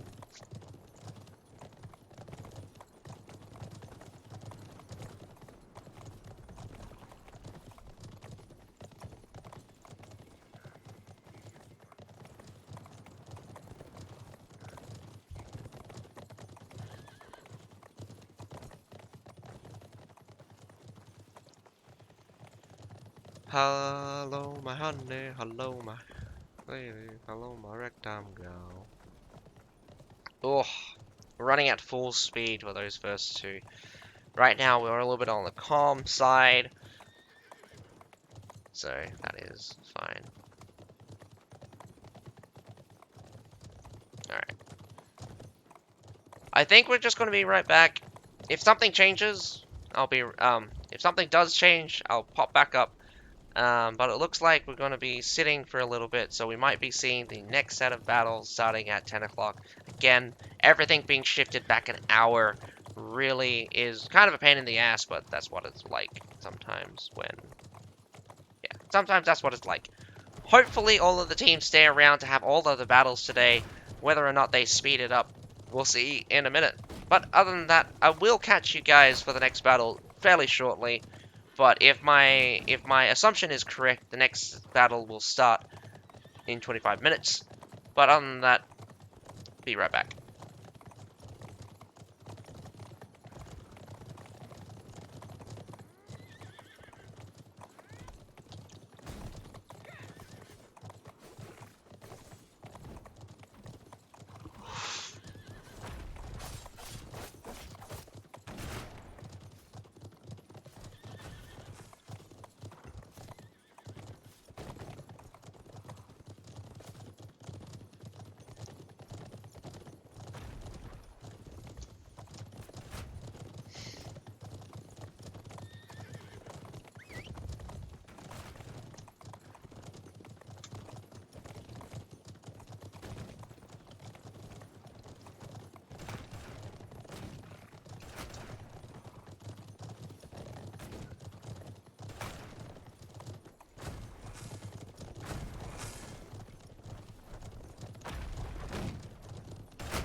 We might be starting early. Might. The room was created early, a little bit earlier than usual. I think the developers should move up the battle to be faster, but again, PUP will be facing off battles in quick succession, so you gotta be a bit careful. If at the very least, I'd definitely put out an announcement saying that the matches will be a bit shorter than usual. Intermission between each of the matches will be a bit shorter than usual. Hopefully, we don't go into overtime.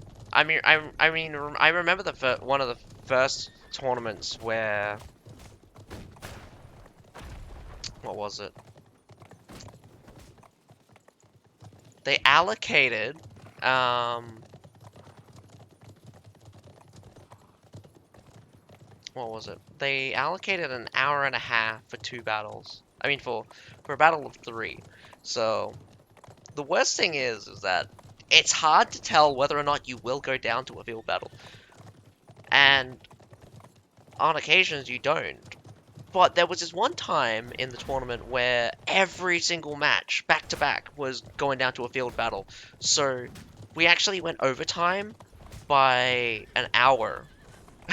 we were overtime by an hour, but it was also because they didn't really give very much time for organization between matches, organizations before the matches, and definitely like didn't estimate how long matches would go for. So one of the thing is that I think it was during season 3. Constantinopolis is a long ass map. Same with Angolia.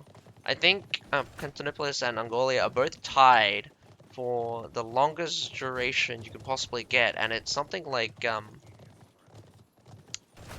think it's like something like 28 minutes, almost half an hour, almost half an hour of fighting.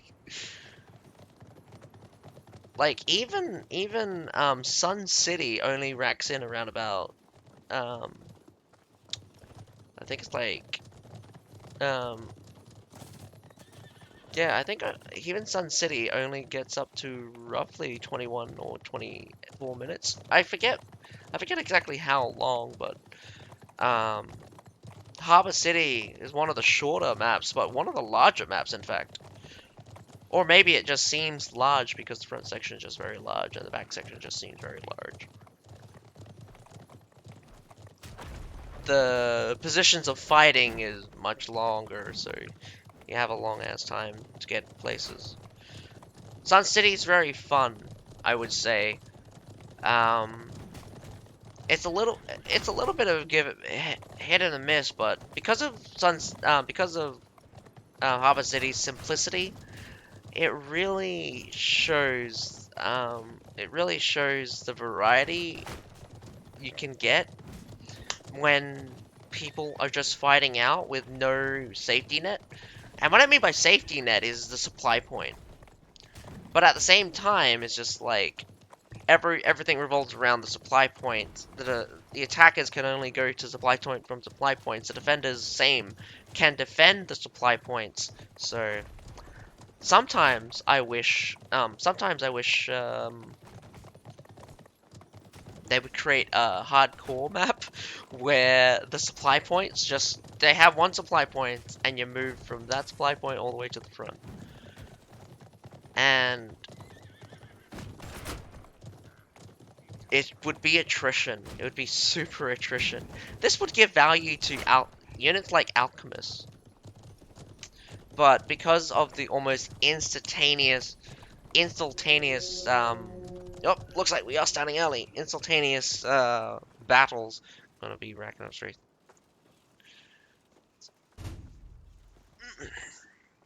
Yeah, we do start early. Okay, so we are rushing it. No problem. No problem. We got. All right. Gonna be a little bit of a speed up here. All right. Pop, pop, pop. Pop versus Gus. All right. Here on Sun City, a little bit of a shake-up this time. Pup attacking Sun City, going really heavy on the B side. Lots of short swords. 4 mauls. Again, SA uses quite a few mauls. Oh, are they on the wrong side? 2 people just left the battle. DC or what? Pup is 2-man down already. This is not good. Not good at all. But they do get back real quick. Still got the 6 berserkers. Does look like they have a plan and a setup. We got 3 cataphracts. How many does Gus have? We got 3 cataphracts as well. Not coming in with very many berserkers. 1 claymore. Let's see how well they use the claymores. Claymores have been used by great effect. To great effect. By other teams. Especially Gunneer. Gunneer. Is it Gunneer? I think it's Gunneer. Yeah. I said this. In one of my other tournaments. Never underestimate the kind of support abilities that claymores offer.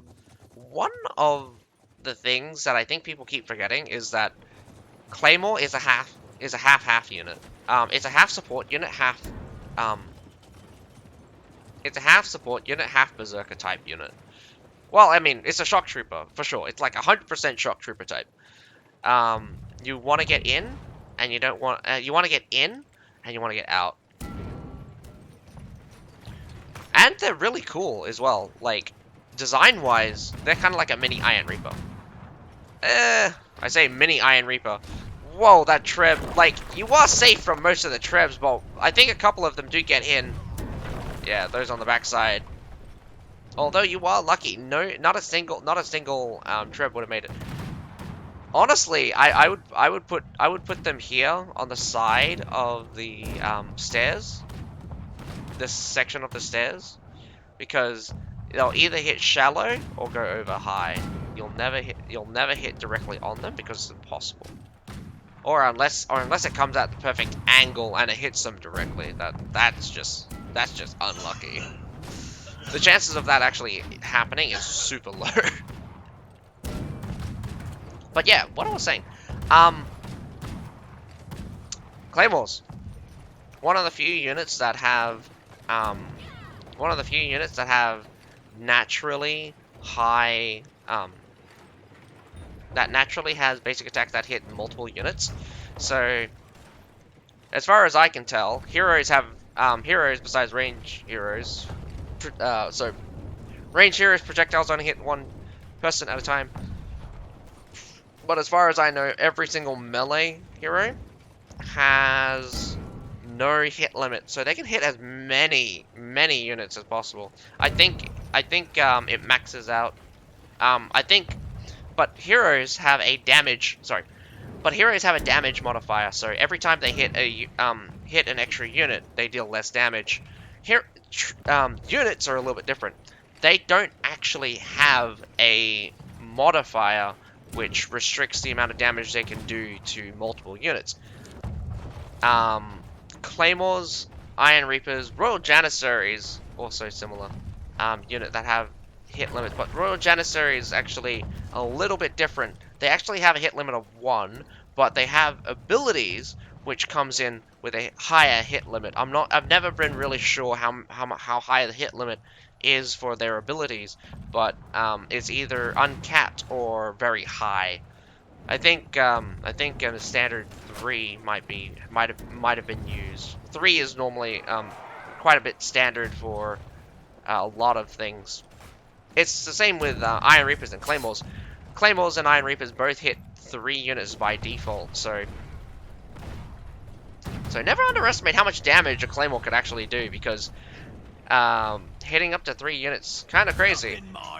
Even though their damage and their penetration is kind of low, it's nothing really to scoff at. Hitting up to 3 units, and not to mention they have Roar of Faith. Roar of Faith really is super overpowered, but it really does show you how well designed the Claymores are, because they have a lot of health. I do give you that, but their limit is there. Like, you can tell what their limit is.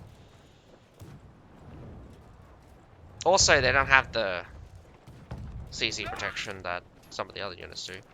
A little bit of mortaring here on the side. They do finally get the Metallitaurs scared off, but the Metallitaurs eats it really hard. Three mortars here.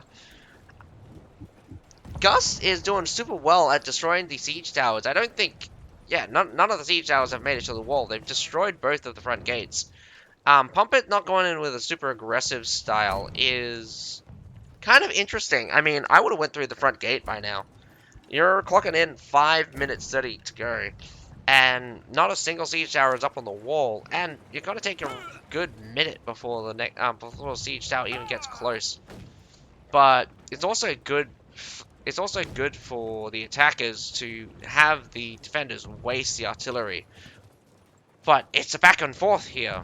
You give up time for them to destroy your towers, or you just go in and make go in because you know that they're just going to destroy your towers. But they will conserve resources this way.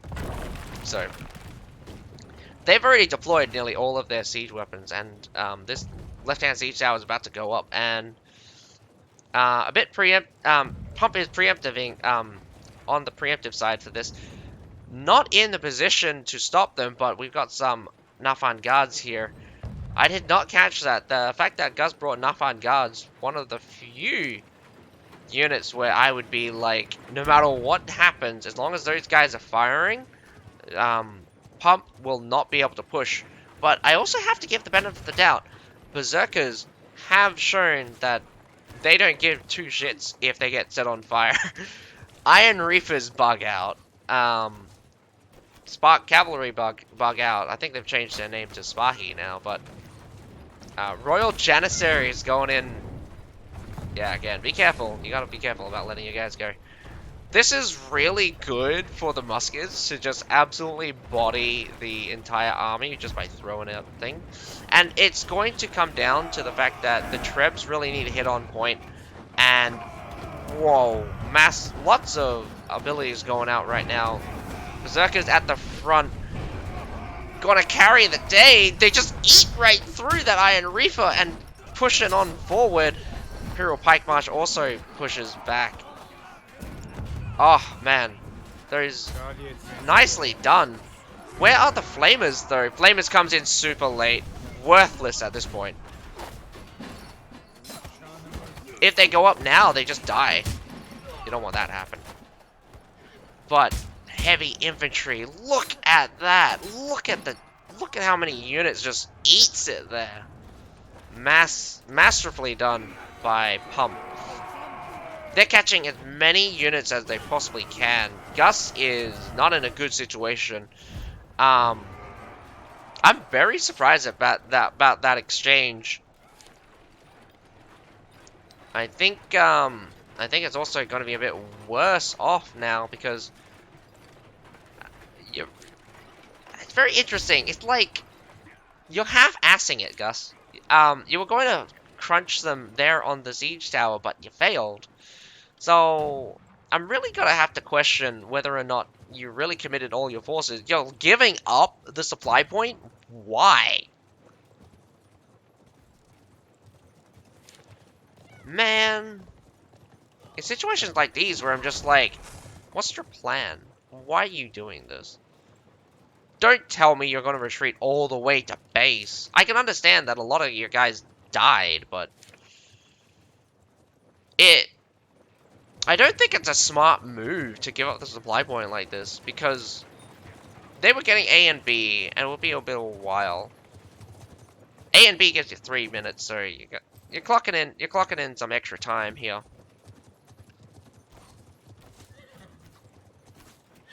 Here at the C point, you know. They could end it here. If they get the C point, they get bonus time. Posturing is probably the best idea. Build a little bit of siege. Oh, man. Maybe a lot of siege. Actually, 4 stalled. Only 1 ballista actually went down. They do give up the C point.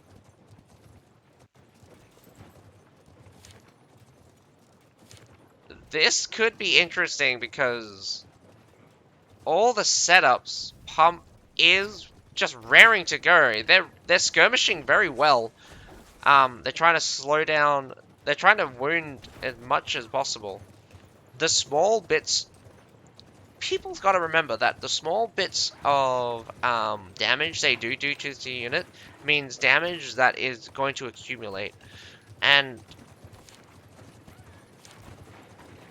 Gus is in a precarious situation where they cannot afford to retreat some of the heavy infantry, because if they don't go together, they will, if the heavy infantry don't go together, they will collapse almost instantly. So, this is where I question whether or not the setup is going to work out.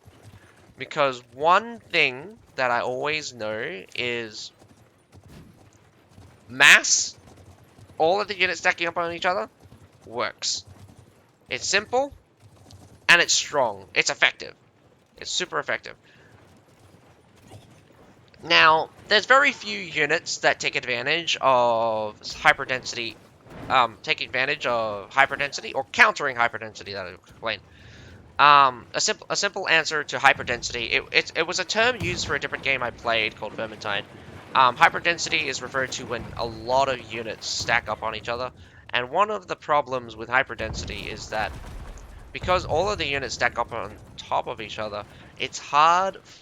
So they also had a hit limit for weapons and stuff back then, and units as well have a hit limit. So a Medal only has a hit limit of 1, so it can only ever poke one person. But if if 2, maybe 3 people stack on top of each other, the Medal would be trading with 3 people at the same time and poking only 1 person. So that is always just going to be hard. I don't know why they just didn't put ballistas up. There they are. Yeah, like, I would just present myself right across here. This section here, right across. This section's also really good, but I would present myself right here. Just stand there. And just be ready. The awkward part about this section here is that this tiny gap you can actually use this tiny gap to your advantage when you come out here. You kind of cut them off here, but you get slammed from the side from the stairs. But also, the stairs protect your ranged units. So sometimes I put my ranged units here or here, this section here, to shoot towards these points. Well, I mean, if you can get your units here. But I normally just put them up here. Really good spot. Up above, shooting downwards. Like, even musket units. I had musket units up here shooting directly at these guys. Back in the day where musket units were able to aim up elevations and stuff. You murder so many people with something like a Janissary Huckmateer. I love my Janissary Huckmateers when they do get some love. They're really good at long range sniping. They've changed it. They've changed a lot of things around. One of the oh man, I love it in the back as well. So the Royal Janissaries eats a ballista bolt, a blue ballista bolt by the way, and survives. The Medals can also do the same, but Royal Janissaries were the first ones to do it. So even Iron Reapers getting hit by a ballista will just die.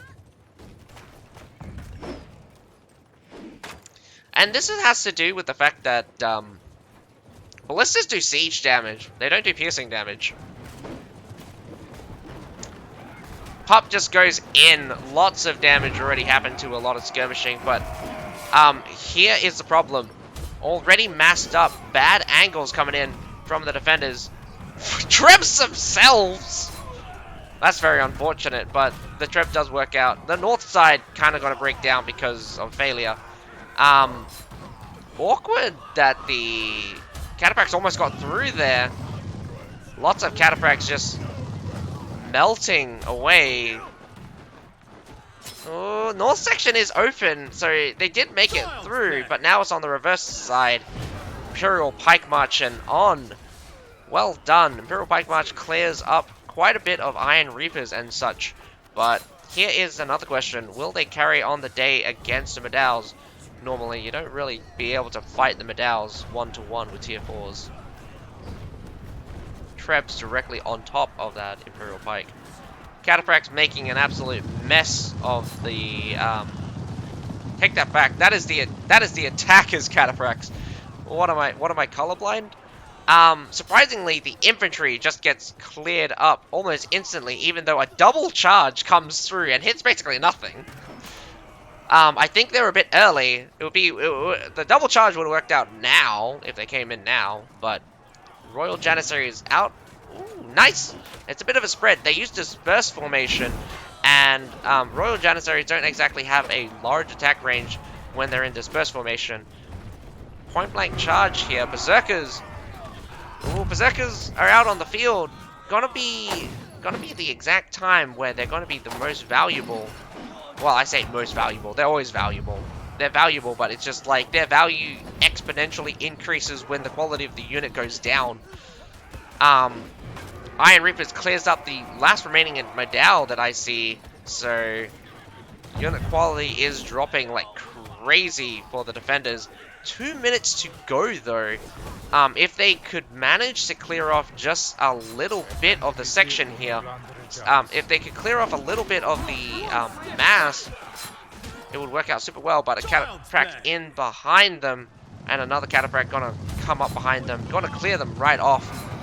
Nothing substantial, but Cataphracts from behind. Unfortunate. I'm not sure what stopped them, but maybe the hero died. What's holding back the cat right now? They're on the point. Oh, no. Everything's dead. Just this pike left. 5 heroes left. 350 units to go. PUMPIT just absolutely demolishing their opponents right now. Heavy infantry for days. The victory on the wall really carried them onwards. Oh, well, I say victory on the wall, victory at the second point, at the base point. PUMPIT, just unmatched right now. 2 people going in really high. Noisy Boy, Noisy Boy definitely showing up his score from last time. This time he's scoring over the 1,000 mark. Again, I don't doubt that sometimes people get the short end of the stick. So when you're the first in, you're the first one to eat it. But other than that, I mean, wow, like Gus doing really well at stalling for time, really making PUMPIT a bit desperate, but PUMPIT still just barely setting up for the perfect pushes. Looking at the exchange, wow, barely any hero kills to all the hero kills. 2 people, oh wait, 4 people clocking out, permadeathing for the defenders there. I do really have to say, the defense on the wall, absolutely tragic, but the defense at the base point, again, the setup was a little bit wrong. The Treb backfired on the attackers there, and last but not least, just not the units remaining. Massive loss at the beginning, so you traded really well on the base point, almost even, but the quality of units dropped like crazy because you lost in the first section, and so you lost in the end. Holding that tower, you didn't commit all of your forces, so that is your only downfall, Gus. You can do it. You can do it when push comes to shove. You can do it. Your base point showed that you can trade really well with PUMPIT, even with getting ballisted quite a bit. But the only problem is that your loss at the beginning, not committing, especially you should have had the Flamers there raring to go. The Flamers should have been the first thing that anyone coming up that siege tower seen, because man, when I see fire, I turn right around. I turn right around and say nope. But on to the next battle. Gotta see Hidden City Gus attacking. This time Pump is defending.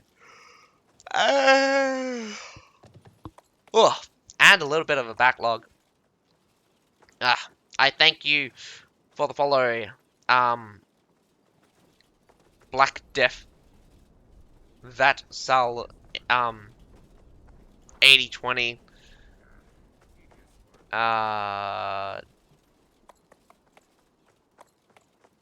Dihigoriko. Dihigoriko? Um,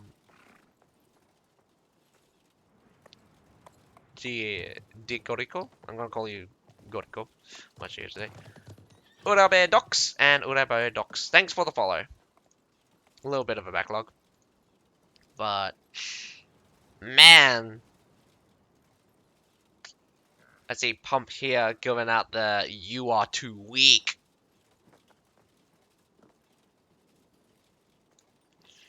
A little bit slow for them to come in for the second match, but can't really say too much about the unit compositions. It's really hard to say when. Oh god.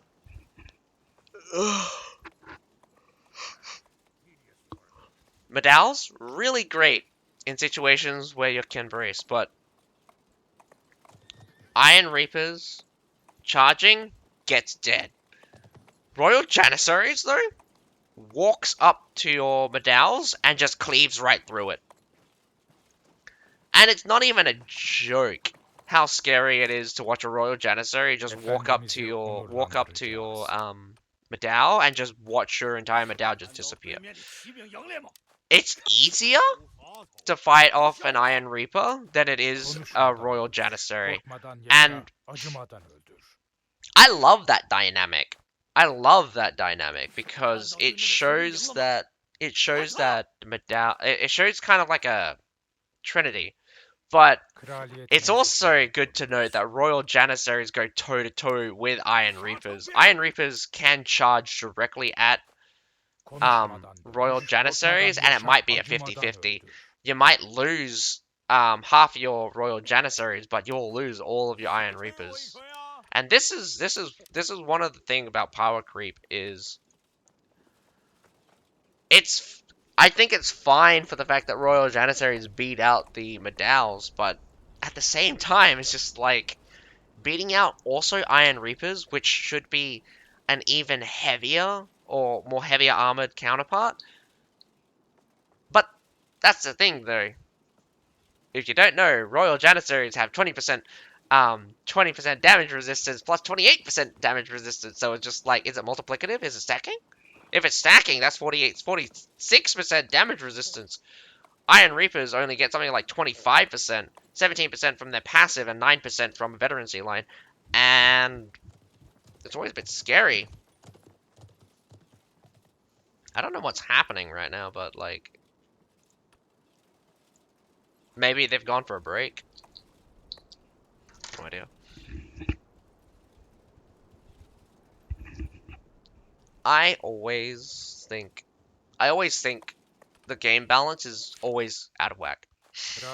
There's no standard for anything, so it's like it's very hard to it's like tier 5, I get it. I get it. Like all of your tier 5s are super unique. They do something that is better that they should do something that is better than anything else before it. But you're also making every unit below it unique, which is not good because the tier system shouldn't be like that. The point of the tier system is to have units, yeah, is to have duplicate units progress. So even when you look back at it, I mean the best example of a straight line is the tenant farmers into Mez pikemen into halberdier sergeants. Although there is a little bit of a gap for tier 1 and again a massive performance gap between the Mez pikemen and halberdiers because halberdiers like goes into a completely different category, but it's the most straightforward way of progression. Similarly, serfs into sword militia, into iron cap swordsmen, into prefecture guards, into palace guards kind of works out, but both iron cap swordsmen and prefecture guards are both designed differently. So iron cap swordsman has focuses on the charge, prefecture guards focuses on the drill. Charge not so much. I give out the charge for the iron cap swordsman. It's kind of crazy. You can get it to like 7 seconds or something. Throw that thing out. Throw that thing out every 7 seconds hurts like a hurts a lot as well. But then you get like a side evolution of Palace Guards, which goes the other way, going for going for what my face calls it, defense instead of going for defense instead of attack.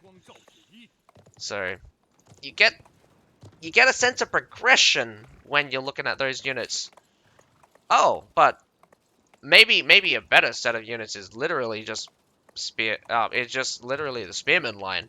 Spear militia into Iron Cap spearmen into Imperial Spear Guard it's basically they're all basically the same unit, just better. So like Spear Militia could get a veteran could go veterancy line that gets all of the abilities of Iron Cap Spearmen, and Iron Cap Spearmen is just better. But okay, I take that back. There is one thing that really annoys me, and Iron Cap Spearmen not having shield wall is super annoying. And Imperial Spear Guard just being like the best out of all of them and having a little bit extra. They can get a heal and they have Cover Commander. Cover Commander historically has been like completely OP, so you can always use that to just beat your enemy over the head with. But I mean, yeah. Hi, Urabe. Docs. How you doing? Thanks for the follow earlier. I did I was quite late on saying hello. We got all 15v15 here. Just we're not sure when the ready's gonna get cold.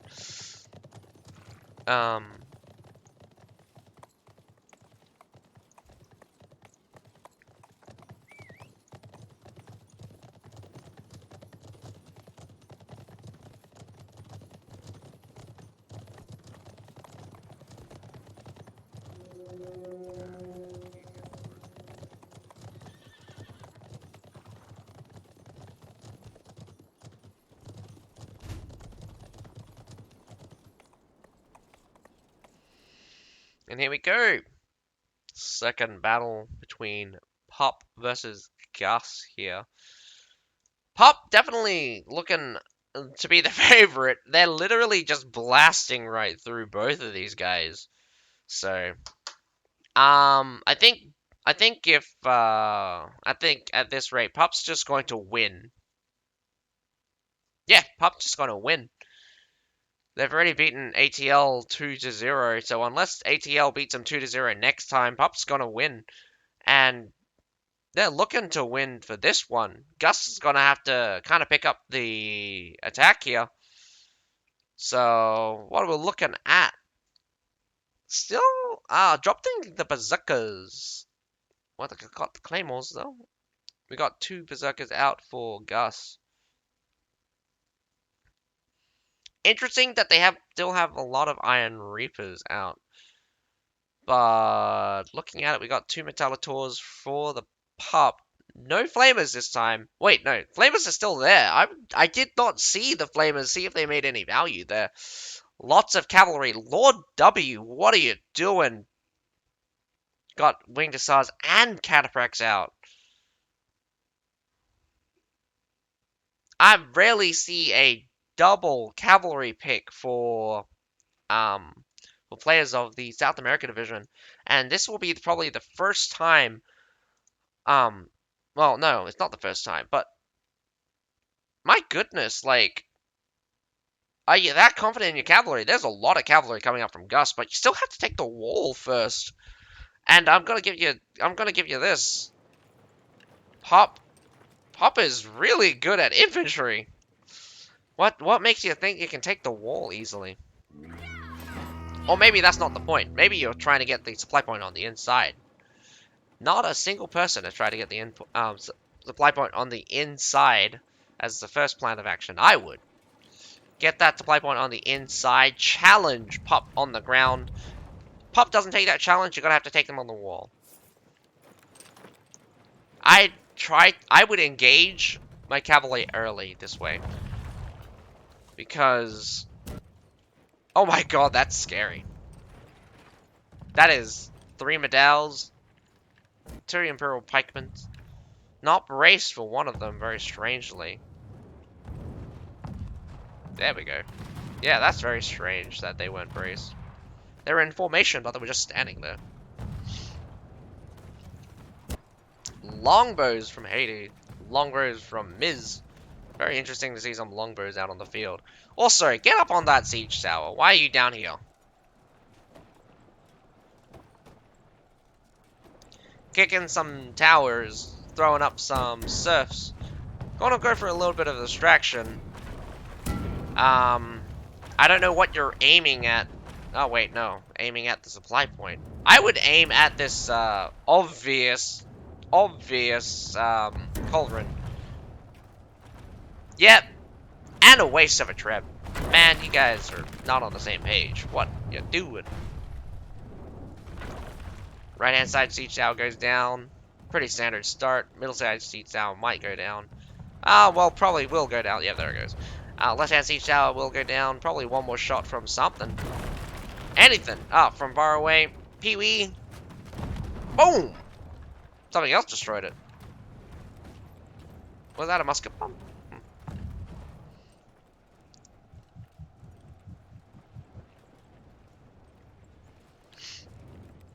Alright.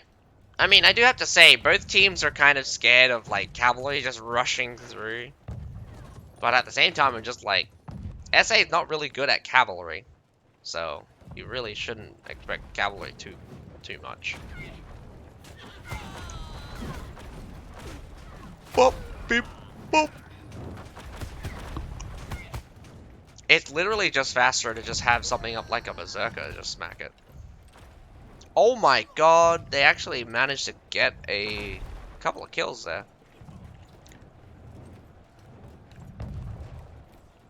Yeah, just send in the berserkers. Even if they get tripped, it's not like you'll lose any. Again, another point of the berserkers, having such high health, even if they get tripped, they don't exactly take that much damage. Oh, you know these cannonballs that like should hurt like a bitch? They don't actually. One of the most surprising things you might notice is that Metallators actually only do around about 3,000 damage. The Shenji Grenadiers do more damage than those guys now. It's like 3,400. It's like 3,000 to 4,000 damage. Shenji Grenadiers can do like 3,000 to 6,000 damage. So, in terms of damage, Metallators is a little bit low. But they do have a they do have a hit limit of 2 and explosion. So if you stack all of your units up together and a cannonball hits you, they'll hit everyone. But I do think there is a difference between a direct hit and explosion. So there is that separation there. Using the remainder of the Metallators to destroy. Are you gonna throw? Oh my god. Damn, one cannonball away from getting destroyed there. They got the middle siege tower up, but I've always called the middle siege tower the death sentence. Anyone going up the middle siege tower, if the defender wants to hold that, if the defender wants to hold a siege tower, going up the middle siege tower is always the worst, because the middle one is historically very close. Nearly every single map, the middle siege tower is so close to the enemy supply point that they literally just cycle units out. And they're the most bravest to stand on both sides. But it doesn't look like they're going to hold the wall today. If you were planning to, you're a little bit late, man. Might actually hold it. Because nothing's up here yet. Pike militia being deployed. If I saw that Pike militia coming up, I just send my Iron Reapers up immediately. There's no point staring at the Pike militia and not going for them. You've already gotten up on the wall. Control the wall. This way you get this way if they make any advantage. Whoa! What is this Medal do? Oh my god. Medal just walked straight through the front. What are you doing? What happened? Man, bad control. Bad control. Almost let the Medal get through there, but the heroes just dive on it. So Mistake by Guts. So lots of losses from Surf, but that is the first major loss for this game. No decisive battle just yet. We got 8 minutes. 23 23 artillery for the attackers and 12 trebs. Does have only 1 artillery left for the defenders. The defenders going on the right-hand side. Interestingly enough, Gus taking the ballista approach. Yeah, definitely gonna line up the ballistas here. Could get some ballistas on the other side here. Not sure if the ballistas are that good. It's a bit further than I'd like to shoot. Metallators will try to suppress them as much as possible, but could go closer. Long shots, not practicing the shots, so you didn't. Oh wow, still takes out 4 Iron Reapers, so that's not good. Goes for the center, very very well done, but you just put ballistas here in the center.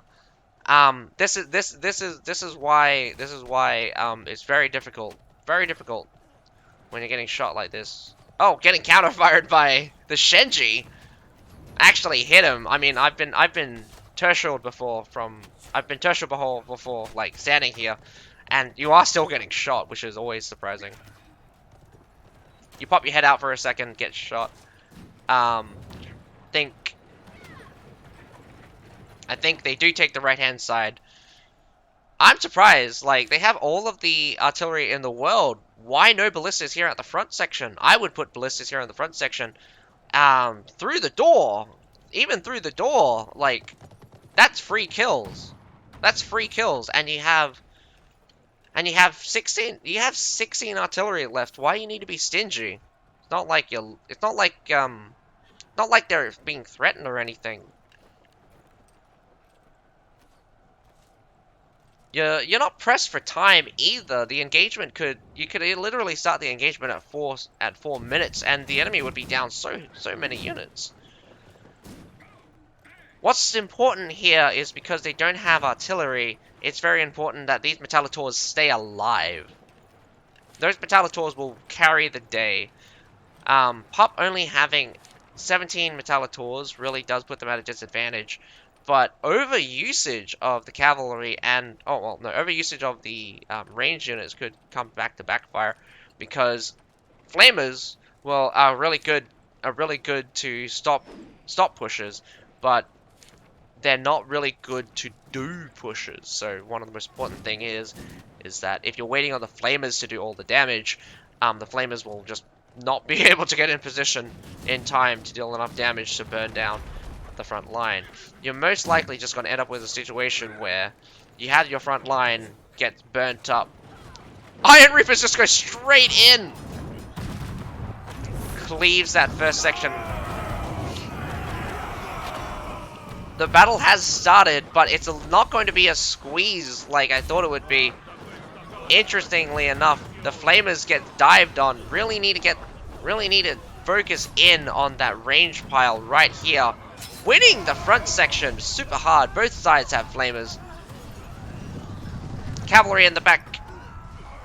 The time for cavalry is to engage. Front line gets attrition out though, and cavalry in the back makes a mess of things. This is a really good time to resupply and re-push for the win. Gust comes out huge, but so does Pop, clearing up the range units for the last. Winged Hussars have been deployed. Could challenge. Oh man, this is going to be a bit awkward. Actually doesn't charge, just walks it through. Not bad, because not terrible, because the Cataract did run out of charge there. Here is the scary part, the retreat. So you have chosen to retreat, so token force is going to stand and fight. Going to be about to be trapped here. Boom! Eats a trap really hard. Guts is looking pretty strong here. Berserkers versus Berserkers. Who's Berserkers going to win?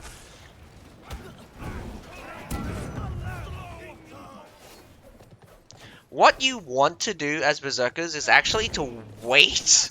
So, so one of the things that people keep forgetting is that berserkers are actually vulnerable while raging. So if you can tank the first attack, which is a quadruple, which is a quadruple attack from the berserkers, um, you will be able to just beat them. And it's really a bit of a game of chicken. It's really a bit of a game of chicken because when it comes to a berserker fight, the second person to go berserk wins. Just straight up. Just straight up. Second person to berserk wins. But that's also it's also good to point out that whoever has more stacks has a bigger advantage. So you want to get those warpath stacks stacked up as fast as possible. Not a bad decision to retreat inside the base point here. I'm a bit worried for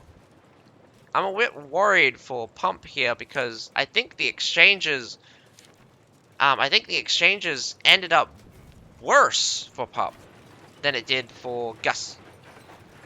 Oh, could catch them here in a pinch, but could also leave your units to death. Cataphracts coming in, run straight into the Royal Janissaries, but Royal Janissaries actually stops them masterfully. Coming down like a ton of, whoa, winning out, just gets, the Iron Cap Swordsman gets stripped here. Vidal's holding very strong. Iron Reaper's doing very well as well. The Shield Maiden's not so well.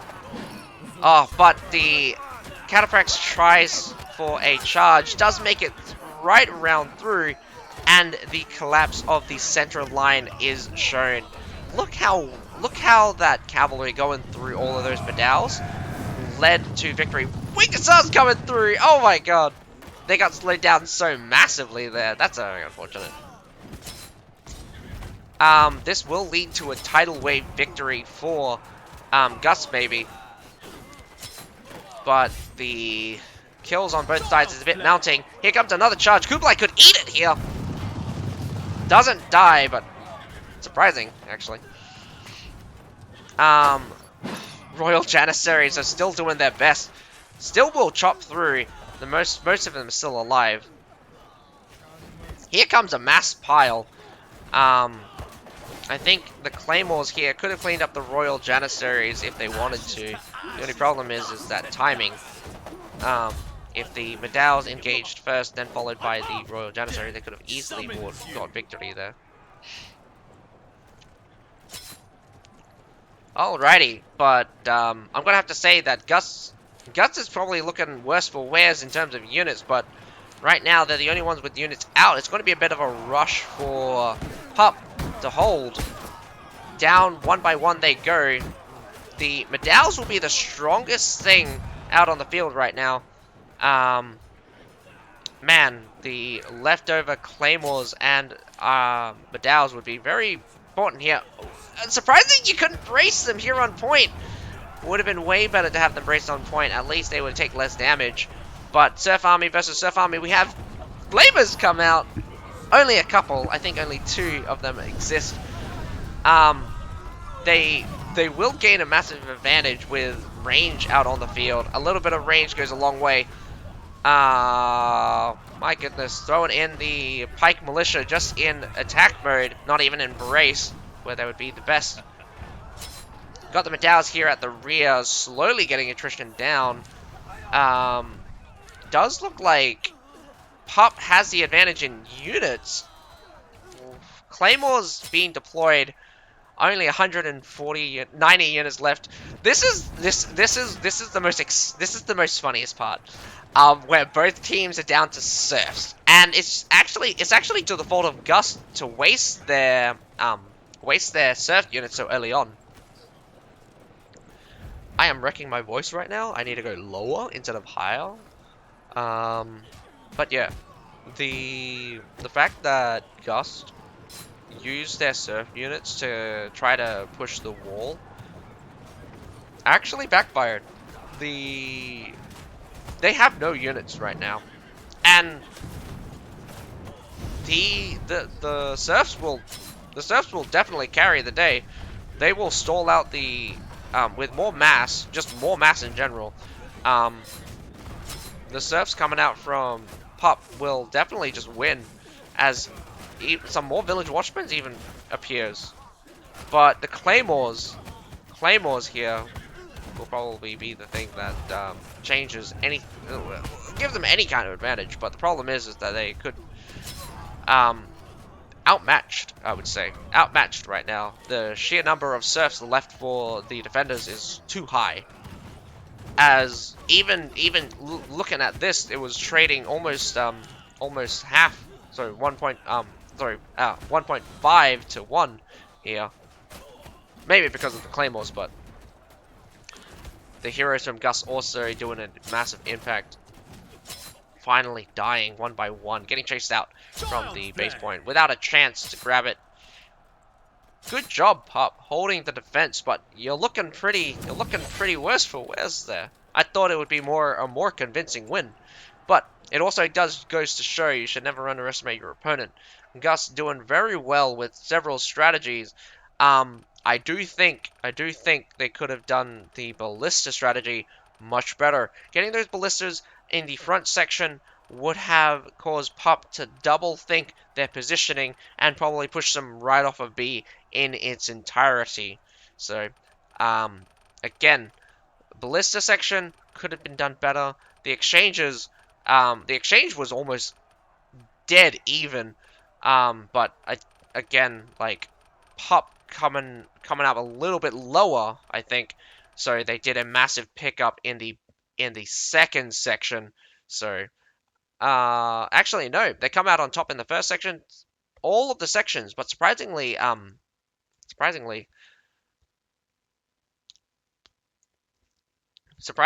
just unable to carry on. Strange.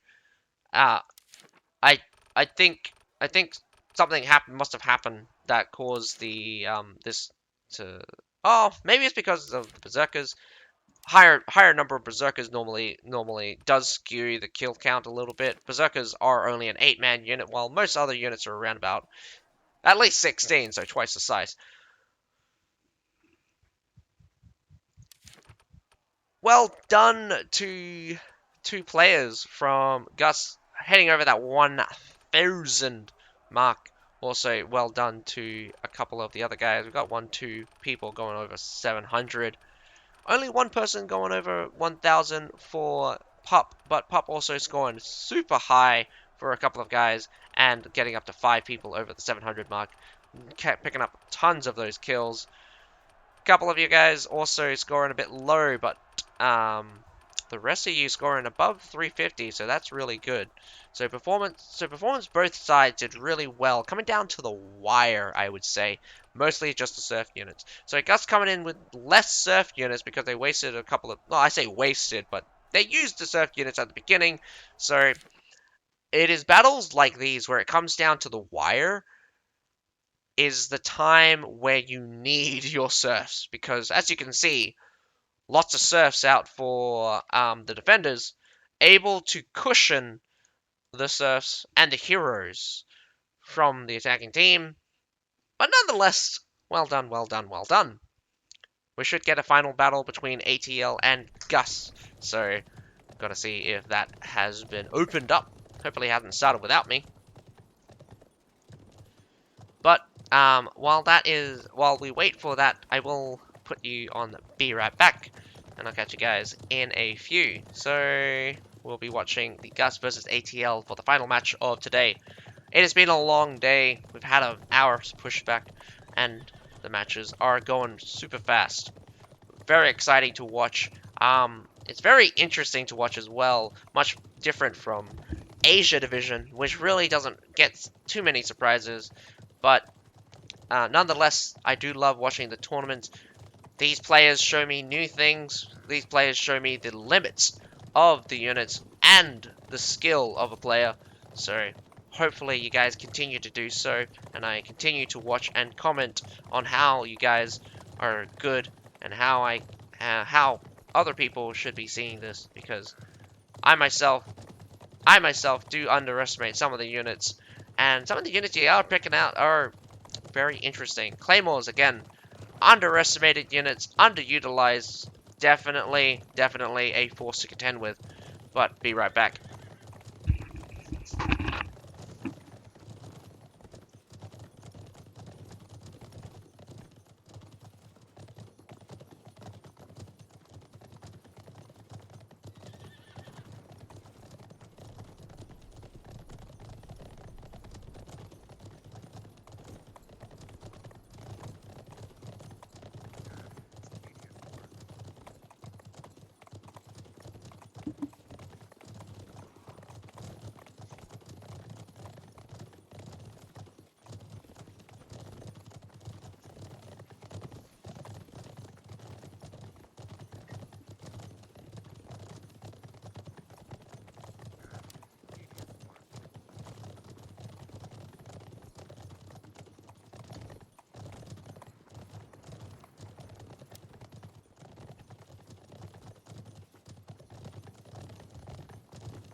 Looks like we have a double ready. We are rushing it. Woo-wee! ATL is ready. Gus, are you ready? He's waiting for Gust, obviously. Can you see?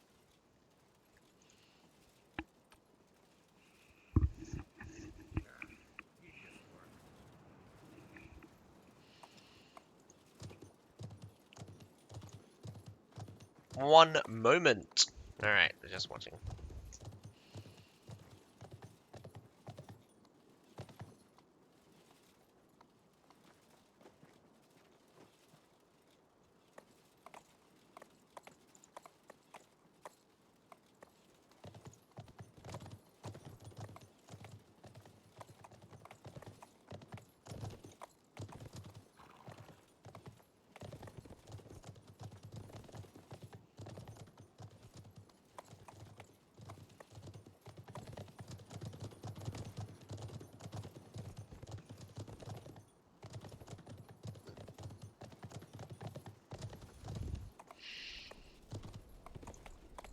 Alright.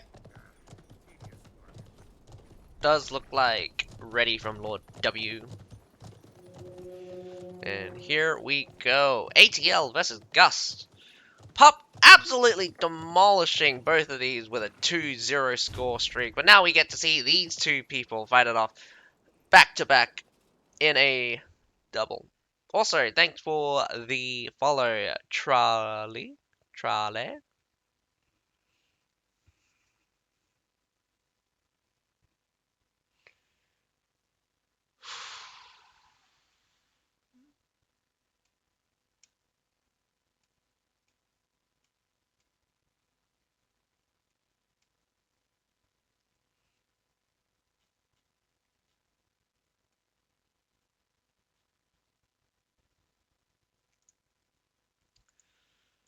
Bow, bow, bow. Sorry about that. I was just closing out something.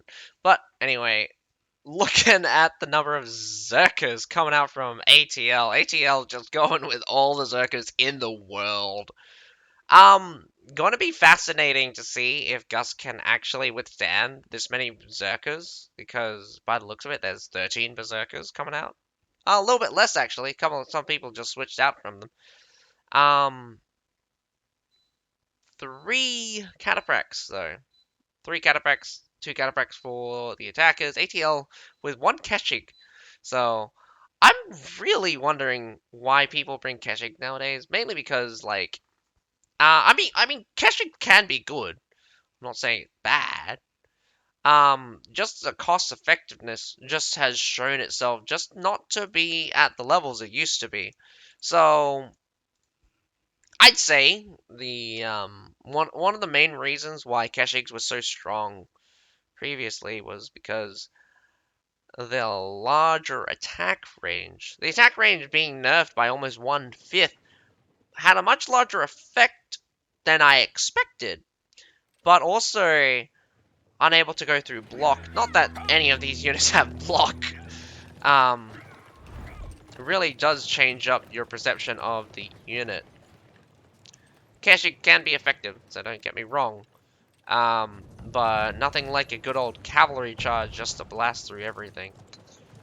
I do think the natural state of Keshigs is a little bit on the weaker side, so they seem to have been given the saber combo as part of their animation. So sometimes instead of a one or instead of just one, sometimes they'll do a quadruple swing of the sabers, and it also causes daze, which is one of the most interesting aspects of the frenzied assault.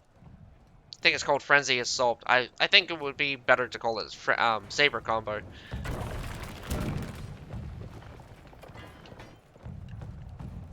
Frenzy's assault is also not bad, but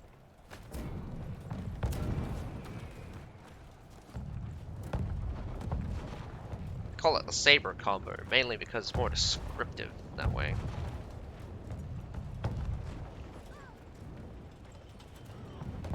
A little bit of simple, a little bit of the script, a little bit of simple, a little bit of flair sometimes.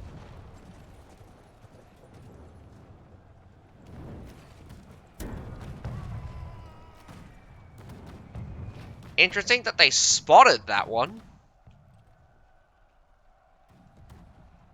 Interesting that you're going to go for a long shot, shooting it from the other side. That's a first. Front gate, but getting battered down. Gotta see if they can get some berserkers in on this. Oh man! Unsuspecting Medaus. Like, I wouldn't be afraid. Send them in. Send the berserkers in. This single Medal is not going to be able to hold against the berserkers. Even if they brace. Do it. Do it! Charge Whirlwind and this Medal is gone. No, do not charge the Iron Reapers in. Now you're too late. They've already braced.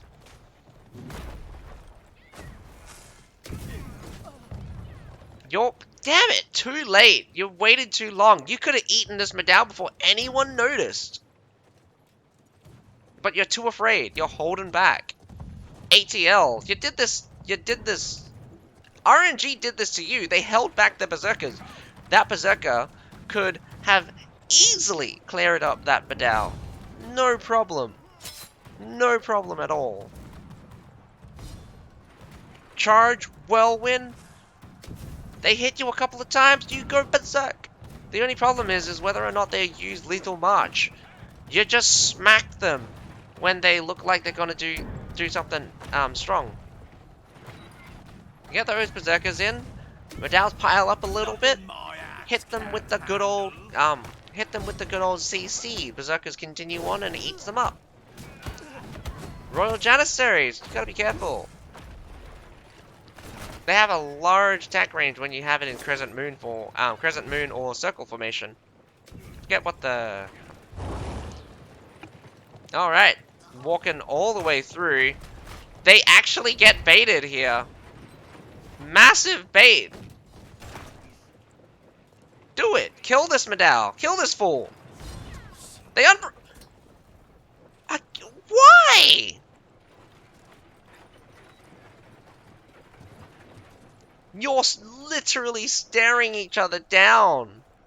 Double Berserker comes for the climb. Or maybe triple Berserker. I think it's triple Berserker climb. You're staring each other down.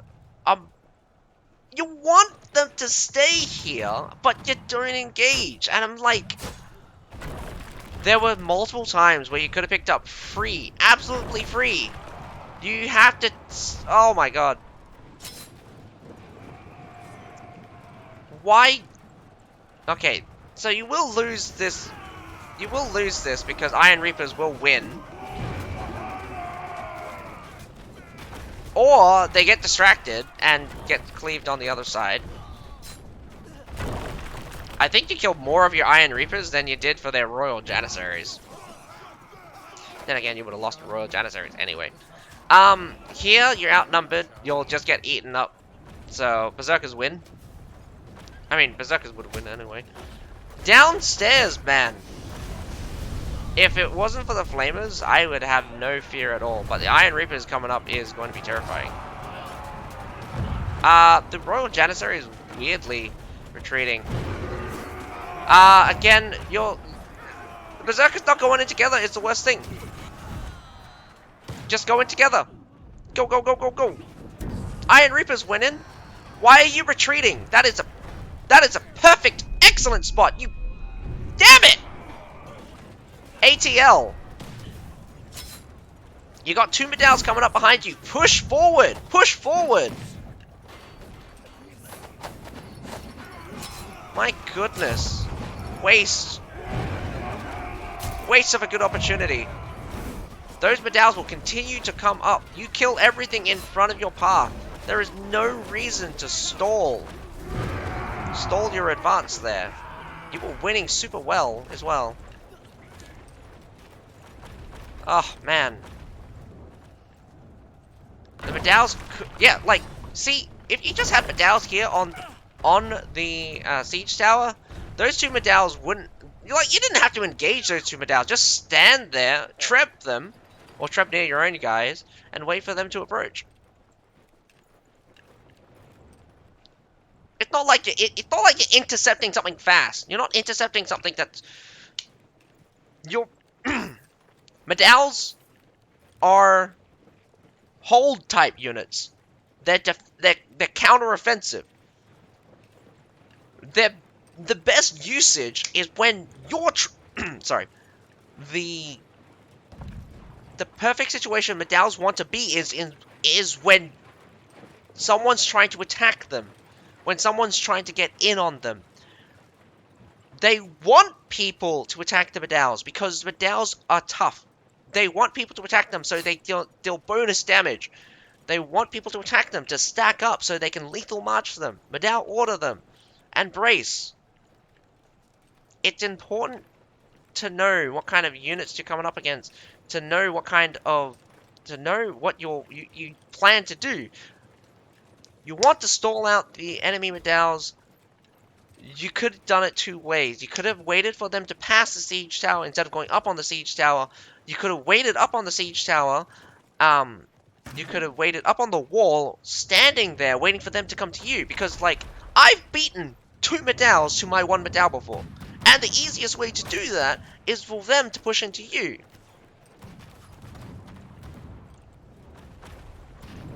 One of the most silly things people do with medals is to push them into other medals. Because when you push into medals, you're taking a lot of damage. Like, a lot of damage. So it's a bit slow. You take a little bit of a step forward, deal a bit of damage, hit them with the medal order, and you brace. You can't counterattack in that situation. But when you push in hard, well, that they wanted to do, that's... Man, cavalry in the back is going to clean up the ATL. Berserkers kind of stall out. Flamer's not close enough to eliminate the entire front line, but they do really well. Greyhair, Garrison, and Medallion kind of hold this point here, but not very... Oh, Claymore's here at the front. Chop away at the thing. Another cavalry charge here from the right-hand side. This Greyhair Garrison is still holding strong, but the cavalry mixed with the heroes do clean them up. This Treb might not go in. Doesn't go in at all.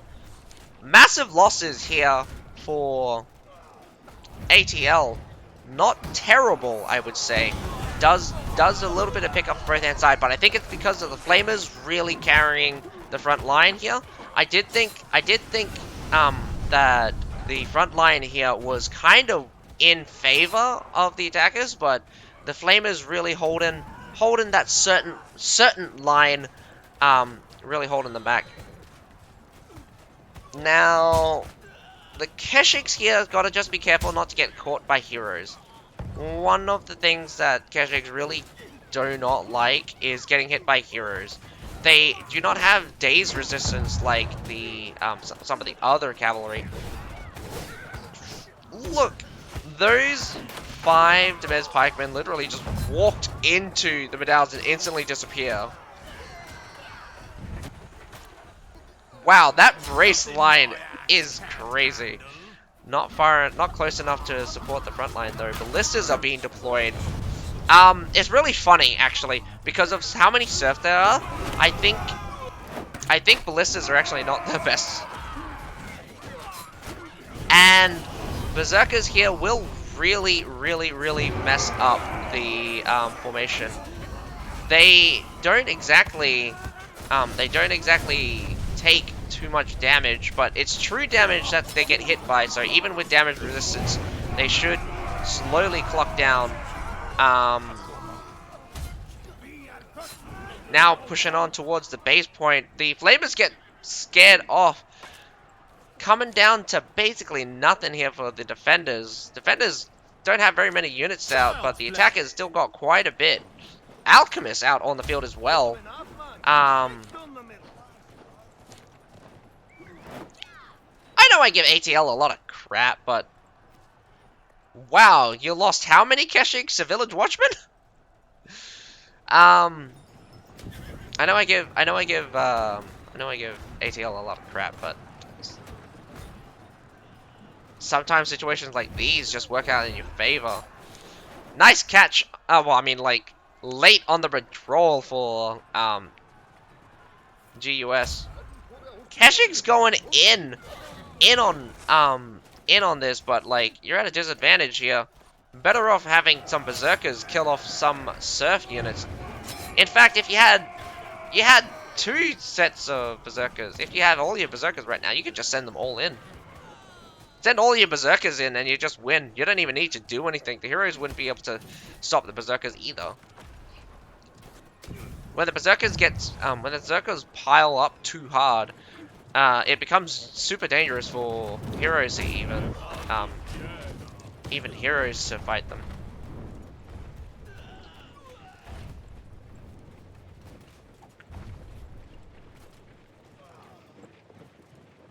Oh man, I'm kind of annoyed at myself. It's just I'm giving these teams so much crap because like I'm looking at things and it's just weird. Why did you take this action? Is it because of this action? Is it because you didn't want to engage? I get that, but at the same time, I'm just like,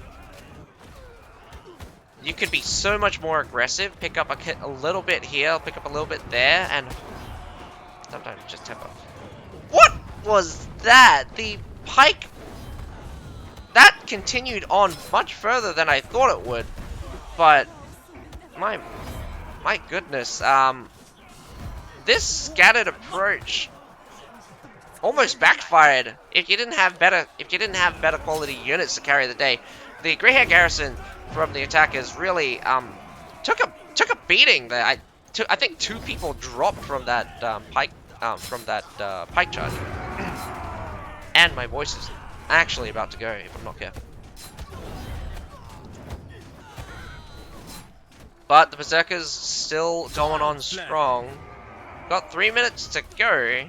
Only 160 units left. Not very many. We got Modals. Oh my goodness. But it gets Imperial Pike walked. And this is also important as well. An Imperial Pike walk has no hit limit, and that entire unit went down to the ground. Oh, I think it doesn't have a hit limit. Maybe it does, but the tick rate's just high enough to make it look like it doesn't have a hit limit.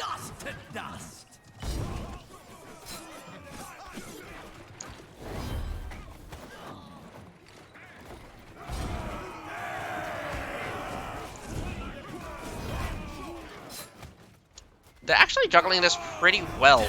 Summons you. Too bad they don't have units. If they had units, they'd be able to juggle this even better. Scatter before my might. One hero after the other have jumped in so far, but only 5 of them remain. Oh man, this is gonna be brutal if they can actually stall this out. Another hero spawns. Oh my god, they've already done 30 seconds. 7 heroes are out on the field. Demez Pikeman comes in. The Berserkers will clean them up. Wouldn't be too hard.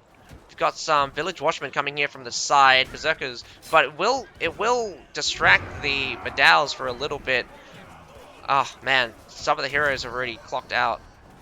The difficult thing here is that you need to jump in, hit it with an ult, and jump out, because what you need to do is disrupt the infantry. As a mole, just go in, because you really need to create value right now.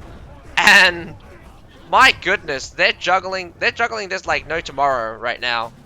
Gus, you are a pain in the butt right now. How many heroes left that are not on permadeath? I think this is it. This is all of the members. They actually have one more person that's going to spawn in, but whether or not he spawns in on time is another question.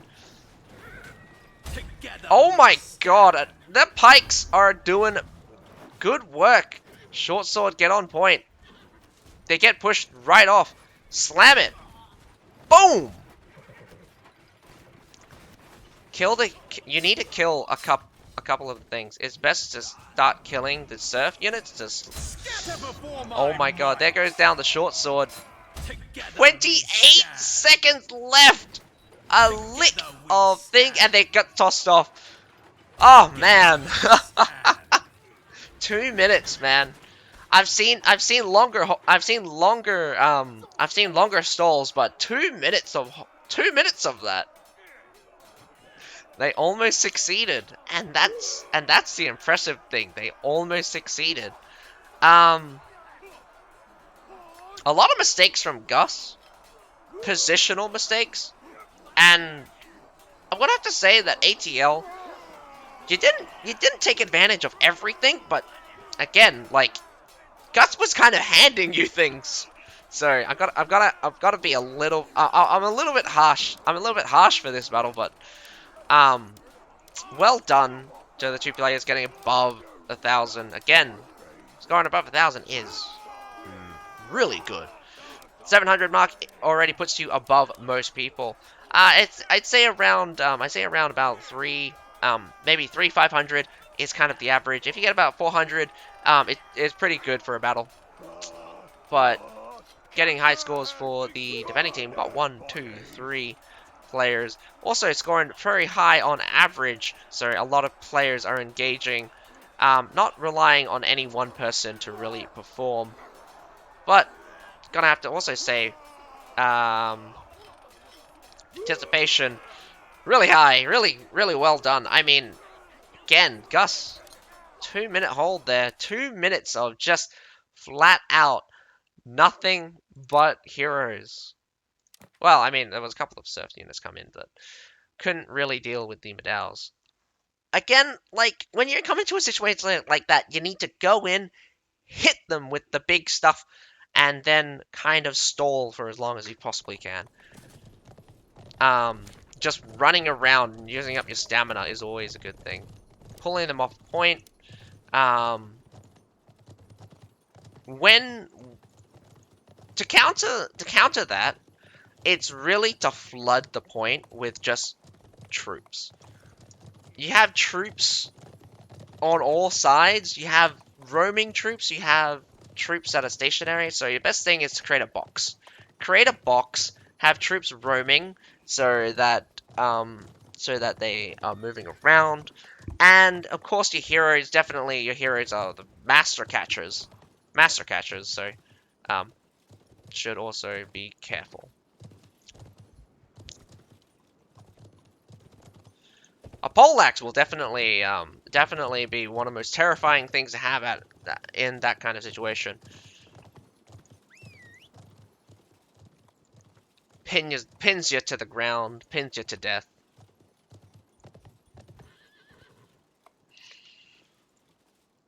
Trick skills, I mean,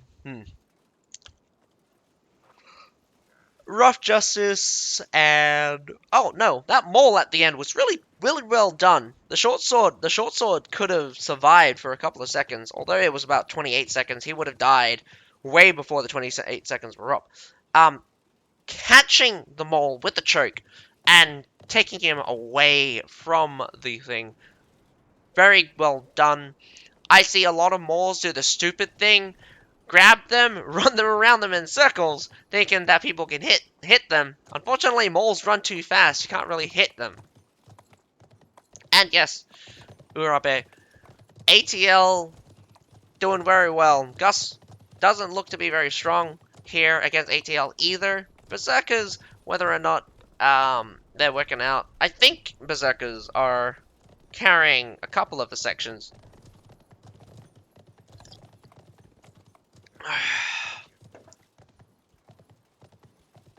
Definitely think the cavalry did mess up. Did think the cavalry messed up ATL very heavily.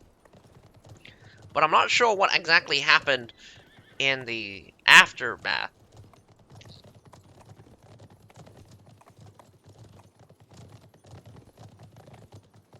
Both exchanges coming down basically to nothing. So today is really coming down to the wire. A lot of surf battles, using up all of your good tier units. So if you can hold berserkers until the end, I think you might just win by a landslide with just a couple. Just even one berserker would be able to win by a landslide.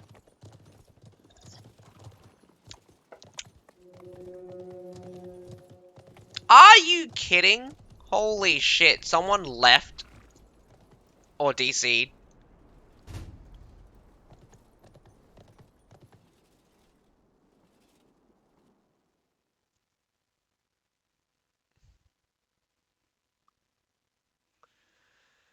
Ah, shit.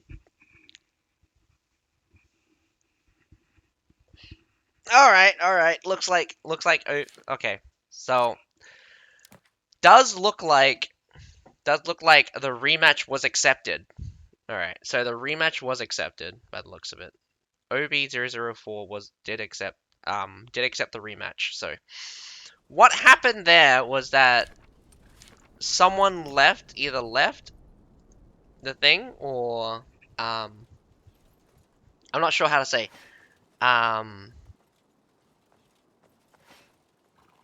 something happened. One of the players from ATL left the battle as it started. So, does look like a rematch will happen. Very rare for rematches to happen. Again, once a battle starts, normally does not work out like that. So, I think a little bit of a concession here, mainly because we did see it happen. We're not exactly sure what kind of bug happened, but again, a DC in the middle of a game wouldn't cause anything. All 15 players are here. All 15 players did not get in though, so starting the battle. One of the things, one of the most important thing is that starting the battle match, with 15v15 is important. You cannot start the battle with 15v14 unless the opposing team that has 15 players agree. So that is one of the claws when coming to the tournament battles that Booming Tech has kind of on and off adhered to. Sometimes, more often than not, the opposing team do accept the 14v15, but it's not guaranteed. In truth, because they come with less players, the opposing team could just say, they don't have 15 players, we win. It's a little bit of a bad sports to say that, but it's true. Coming in less than 15 players require the agreement of your opposing team to accept the battle, because it's very difficult actually to win with 14 players. Not impossible. Actually, just recently, I think in the Asia division, someone won with 13 players against 15 people. Does really show you the skill gap sometimes. But,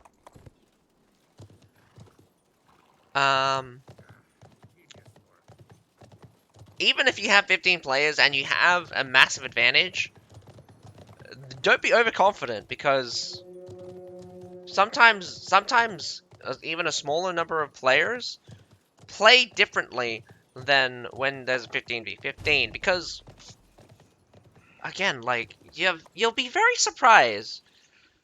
You'll be very surprised.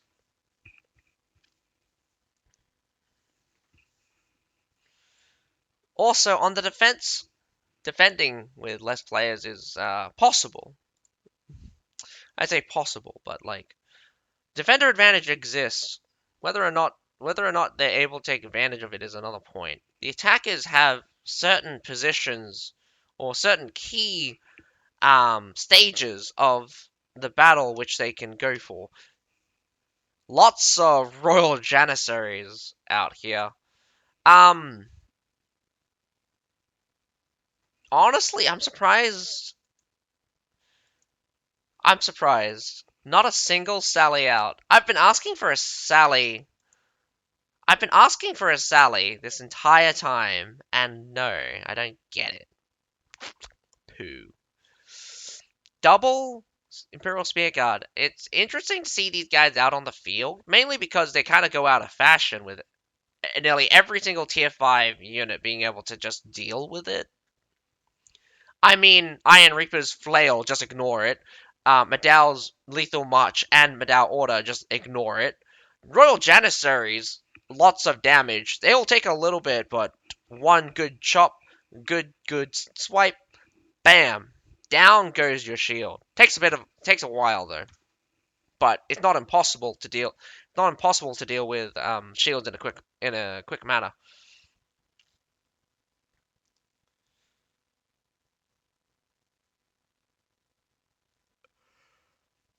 I don't think I spotted anything interesting. I think it became a normality now. How many berserkers there are? Sometimes I keep track of it, sometimes I don't. The number of cavalry for both sides sits around about 3, which is interesting. I would normally have around about 3 range units, maybe a bit more cavalry. 5 cavalry out for the attackers, which is interesting. Only two cavalry out for the defenders. Still got the Keshig. Again, Keshig can really can do some really good catches, but in the city, it's hard to make use of their speed, and here in team games, even harder, because getting that flank is very difficult. Trebbing the naturals, again, I'm not sure whether or not trebbing the naturals are worth it. Definitely worth it if you treb built culverins like these ones. But all siege towers are making their way. Gonna be a little bit of gonna be an average start to the game. Treb here, treb there, treb on the weird stairs. Did they build a? Yeah, they did. I'd build it here. Like, it's really good to build. Like, building a culverin here, pointing towards this one, wouldn't be too bad. I don't know why. Building it on top is not terrible, but not good either. I'd build it just slightly behind on a strange, like, angle. But, what someone showed me before is definitely just have it just face this way. Put it in the center, face it that way. You won't get hit. Well, very difficult for it to get hit. No, not that it won't. There is a certain angle that that the trebs could go in to hit it. Not that it happens often. I mean, like, you'd have to be super unlucky. So that treb went a bit high. This didn't go down, which is very surprising. So definitely difference here between Guts and ATL. Guts definitely much better at destroying siege towers. Down goes the first person of the game.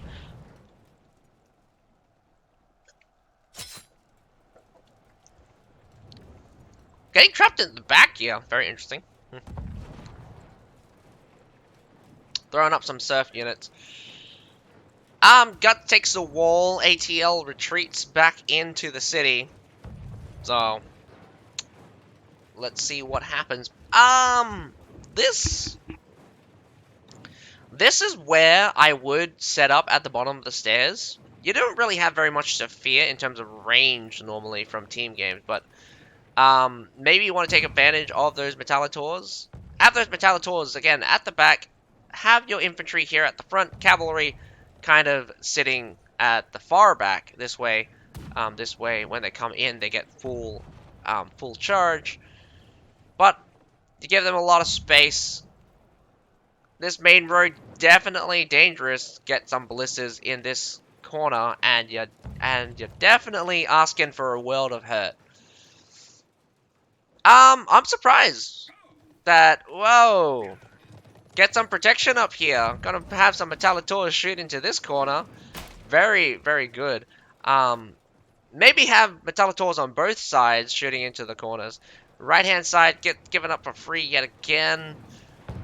Again, like, I'm not sure what you're doing, but you're doing terribly. Oh man, this is gonna force them to move. You can destroy this gateway looking thingy. Not with Metallators, I think, but with a culverin or a siege artillery. Which is really funny because, like, if the Metallators cannonballs actually are not counted as siege, but they count as blunt. They are they are stronger than normal ranged weapons because they can still deal damage to towers and stuff.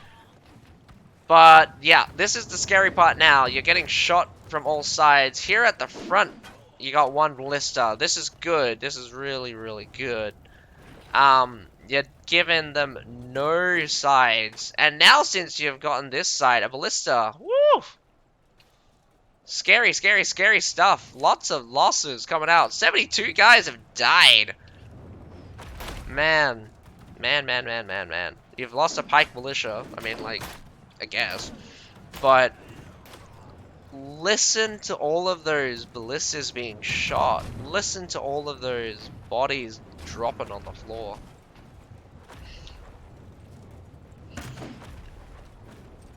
Royal Janissaries tanking a hit, man. It has to be a headshot. in order to kill them, but man, does it feel it doesn't feel good getting shot with this many ballistas. But that's the thing. That's one of the most important things. Whoa, counter ballista fire. A Medal will survive a hit. Did this one get headshotted? Did I miss something? Oh my goodness. Ha! I didn't notice. Apparently the guy in the ballista at the front just got shot. Now, this is a good position as well. Again, ballistas up here should work out. They do control this section. Lots of time, by the way. Still lots of time. 8 minutes to go. Oh, no. Unable to race in time. Two medals just going down. Man, how many? Oh, that's only 16 artilleries being used. Look at the losses, and amazingly, look at the losses coming out from. What happened? Did I miss a fight? I must have missed something. Small skirmish, maybe. Can't remember the. Maybe they lost the Mez Pikeman. That's about 40 units, right?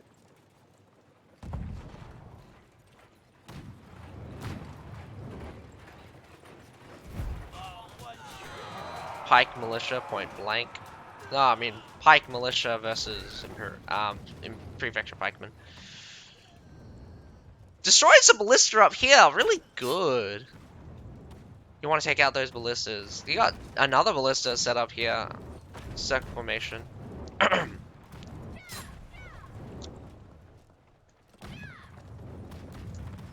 Oh, one thing that I didn't discover until a bit later, it's actually, in terms of tanking range damage, bottom line is actually better in melee and in cover commander than it is for top line is better in formation and just tanking range damage.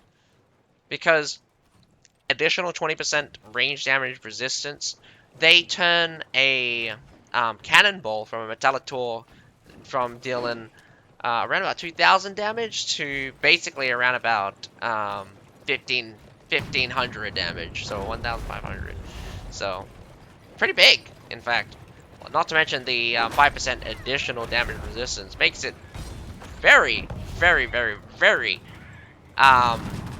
tough to deal with range. So, we've got a battle here. Those pillars are working for you and against you here, but getting hit by that gotta be painful. The shields are doing their job. They're taking hits. One of the most important thing is that you should not be afraid to lose a couple of shields just to soak up some damage. The battle has started, and there's a little bit of a skirmish there on the left-hand side, but the center of this this pile is getting charged by a winged hussar. Absolutely demolishes whatever that was. The on the right here. Imperial Pike comes up for the cleanup. Cavalry comes in from the left. I don't think ATL has very much right now. Tried to come in from the rear with cataphracts, but apparently Imperial Pike either caught some of it or whoa! Berserkers and Imperial Pike coming in. The flames will stop the Imperial Pike. The Imperial Pike tried to go through, but getting surrounded here. Not impossible for Medals to deal with Berserkers, but would really think that a full pile of Berserkers would do more damage than that.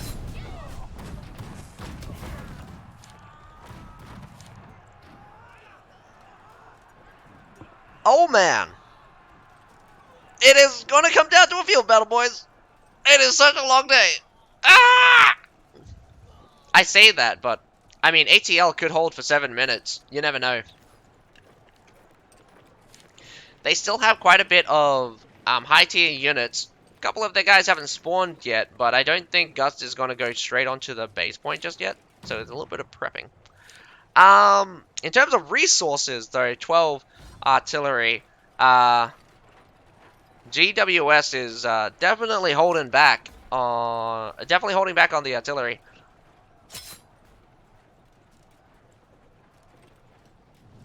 Got the cavalry out though. Not to say that they. Whoa!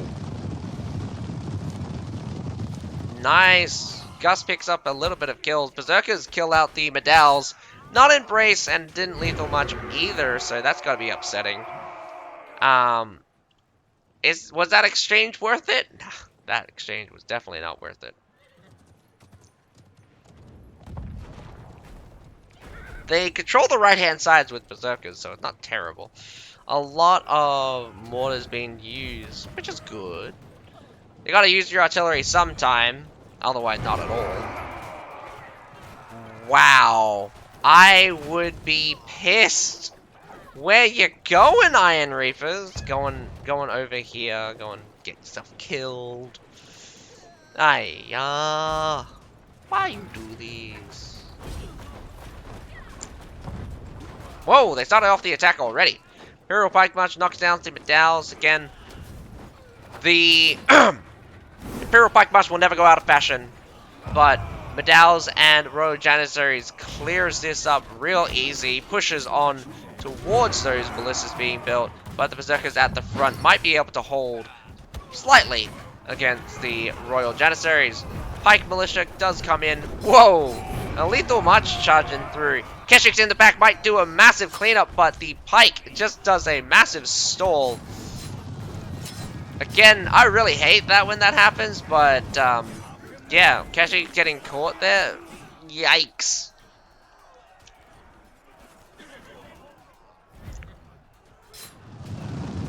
Guts clears up the backside though with a nice cavalry charge. Now pushing on through. I didn't see the cavalry charge, so that's a bit upsetting. Whoop, there's a cavalry charge straight through the Gayhair garrison. Here comes a second one. Ouch. Does last stand it, tries to survive it. Child's play. Oh, baby, it's a field battle. Yeah, it's going to come down to a field battle. Gus is looking pretty strong with the cavalry, so I'm going to put it down. I'm going to actually put it down to the actual winner between these two is Gus. Wow, that's really surprising as well, because Gus didn't have a good showing in their attack. I mean, in their defense. But now, in their attack, both teams does look like to be better in the attack. Looking very sweet. Gus getting the ballistas down packed, getting the positions of all the ballistas, making ATL very scared, and getting them in a very awkward position. So when they did come in to do the cleanup, they just smashed everything because everything was wounded, everything took losses. So that small bit of losses counted for everything there. 100 plus for the number of ballistas you deployed. I say that's worth it. 100 plus units, that's like 5 units of Medals. That's like 6 units of Iron Reapers. Well done, Gus. I think your attack was much more efficient than ATL's. ATL coming out again only because Gus making a couple of mistakes. So both sides, defense looking a bit weak. Mainly because you guys don't seem to have an idea of where to hold or where to fight. But nonetheless, looking pretty worse for wears on the unit kill scores. Only one person getting above 700. Jeviz. But Gus doing very well. We got 1, 2, 3, 4, 5. And a good distribution in your top 10. Your bottom 5, again, not doing too hot, but not doing too bad. Anyway, if we continue on to the next field battle. Here we're going to see who has the better cavalry. I do think field battle is cavalry, is cavalry orientated, and sometimes infantry. It's a bit of a mixture because infantry really does stand toe to toe with cavalry. Well, any pikemen anyway. So I'm just gonna wonder whether or not it's going to be infantry masses or it's going to be cavalry masses. I'd love to see one of the SA teams to really go all in on the cavalry, really push the cavalry to their limit, because it's a bit rare to see in the South American division, but I really do hope to see a fun field battle. Second field battle of the South American division. Also, again, thanks. Hello, Amada. How you doing? The Brothers Grimm. Oh, man. Can I say today has been hectic? 1 hour wait, then we get a rush between the battles. Not very long between. Maybe a quick break as I go quickly grab some water.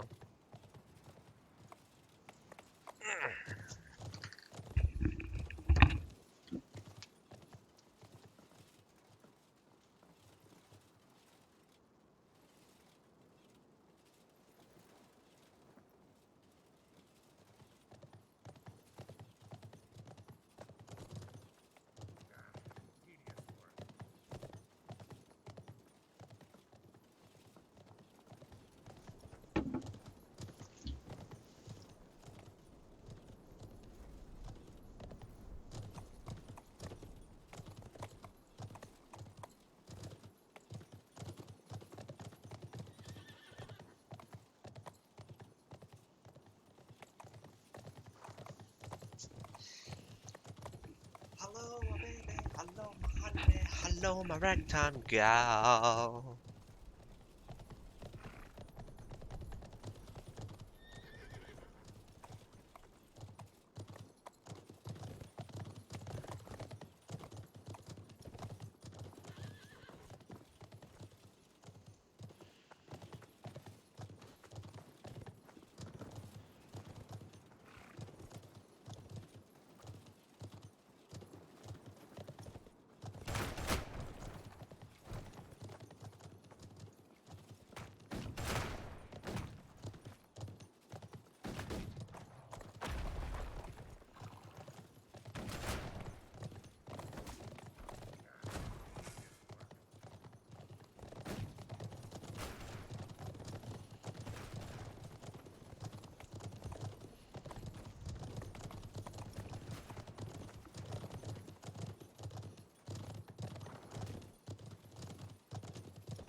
Oh, whoa.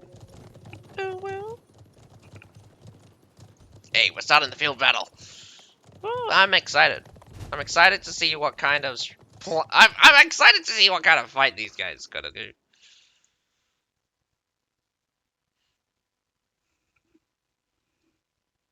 Ooh, I'm gonna see some bowcap cavalry.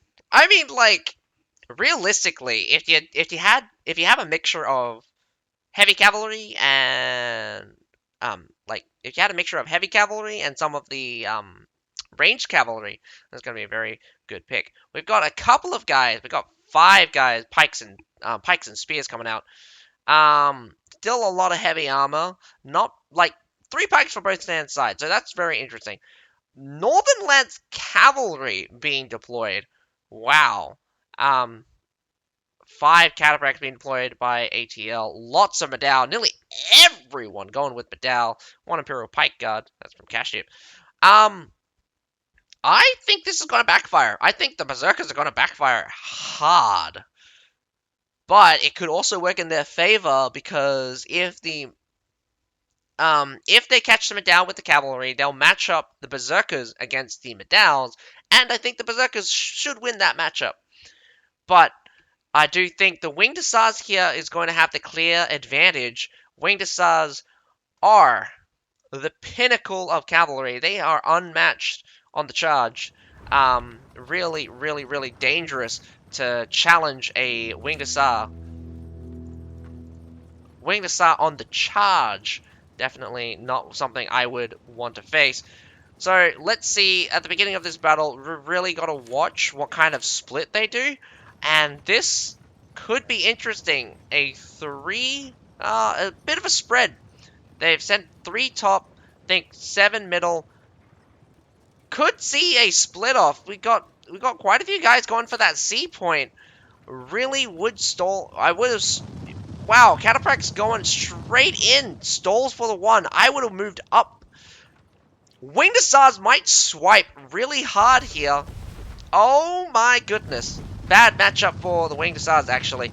Storm Rage catches a few from the front, but the Winged Stars hit nothing. Wow, that's tragic. Northern Lands Cavalry also gets beaten out by the Cataphracts there. A little bit of a swing around for those at B. But they do get the medallions on point. This is really good for Guts. Guts could break through the defense, through to the base point right now. Oh, actually, no. Cataphracts here coming in. Oh, not charging, I think. No, they are charging. Oh, Christ. Both Cataphracts just run into each other there. Not sure if does look like they're going in for it. Imperial Pike March! But now you have to follow it up with some cavalry. That cavalry needs... Yikes!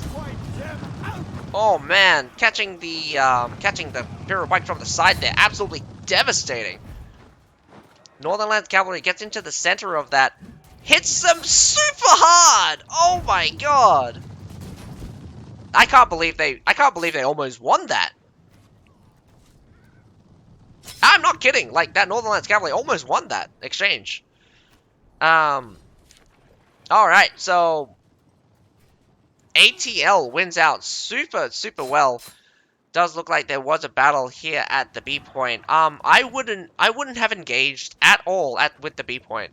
So, oh, just a tick, just a little bit off the top there.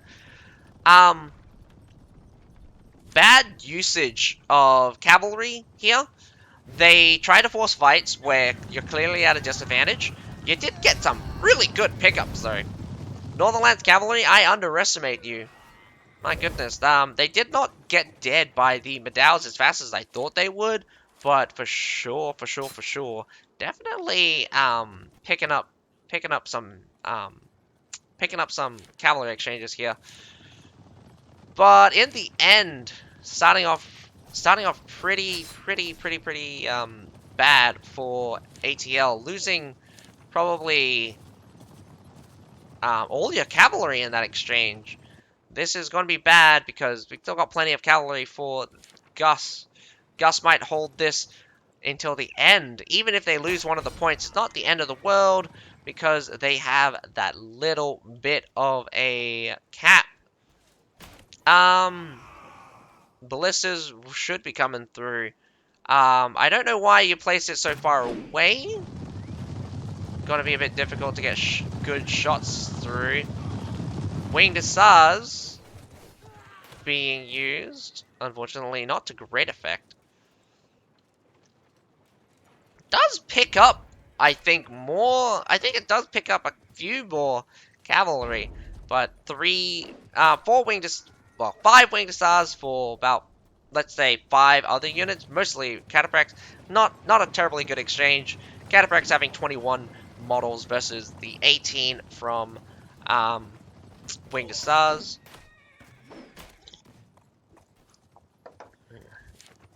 Doing a bit of a wraparound for C. All cavalry though, so. Yeah, this turnaround here is going to be very important. Cataphract versus Cataphract. I would definitely be scared here because yikes! They did use United Charge earlier, and they use normal charge here. The Cataphract's doing us around here. Gonna be difficult. Definitely difficult. You walked in your Cataphracts and it just ended up in death. Where your Berserker's going? Walks right into Medal's and dies. Wow, that's upsetting. Yeah, don't charge in to Medal's like that with Embrace. Like, no matter what unit you are, no matter how tough you are, if you charge into Medal, you're just gonna take way more bonus damage. You need to walk up to them at a very slow pace. The side here, surprisingly, holding out very well, considering it's 2v1. Center section does seem to be going in from the side here. Grape shots firing off. Iron Reapers charge in! Holy cow. Lethal march it now, otherwise you're going to lose your entire medal. Oh, they get surrounded though. Does look like backside gets completely eliminated here. Alrighty, after those... Okay, so it's closed out. I'm pretty sure it's just closed out straight away. Heavy losses for ATL. ATL unable to stand here on the field battle. Surprising, very surprising, because they haven't been forced to deploy all of their Zerkers. This is mostly their first unit still, and they're still holding strong. If I'm pretty sure if ATL could have forced them into their second unit and still had more cavalry about, they could have beaten out the Berserkers very easily and then finished off any of the lower tier units. But the fact that the matchup was bad for ATL, beginning off, first of all, lots of medals being deployed versus lots of cavalry being deployed. So having a mixture of the moment high tier ranged cavalry comes in, enters the game, the cavalry army is complete, because one of the unit that will deal with pikes the most is cavalry. So I think it's very important to also note that you can use some range. You could use some range out here on this field. So that's why these Shenjis really valuable, especially since look how far away they are and look how safe they are. It's going to be very difficult for anyone to get on top of them. And what? That Keshic could have gone straight for the Shenji, but it turned around. Turned around for what? Medals? My goodness. The exchanges are ending up badly. We got some Alphabetians about to charge through.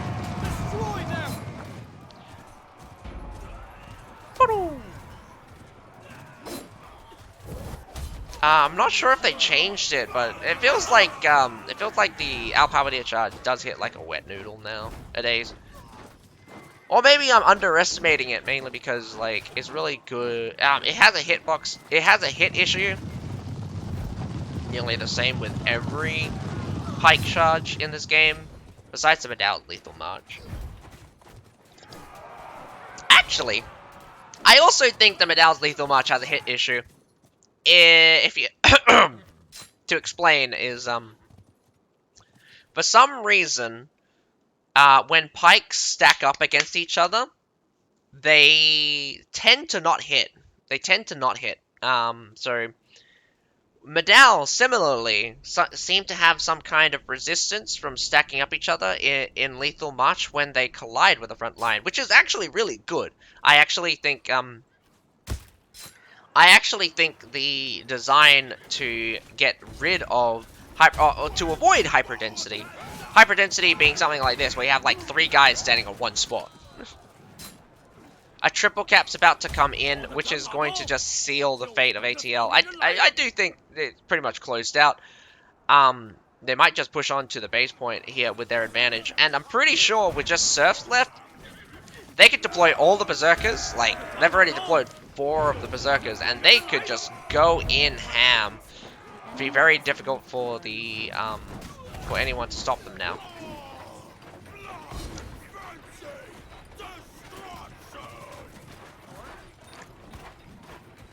Child's play.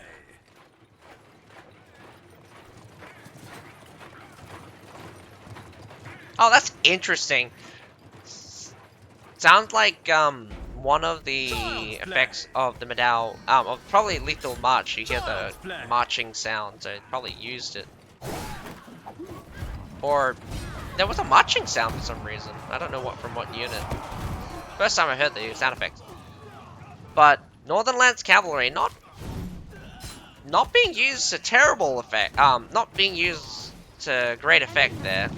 Upsetting, since Northern Lands Cavalry are kind of designed to be like anti-shield units. But well done.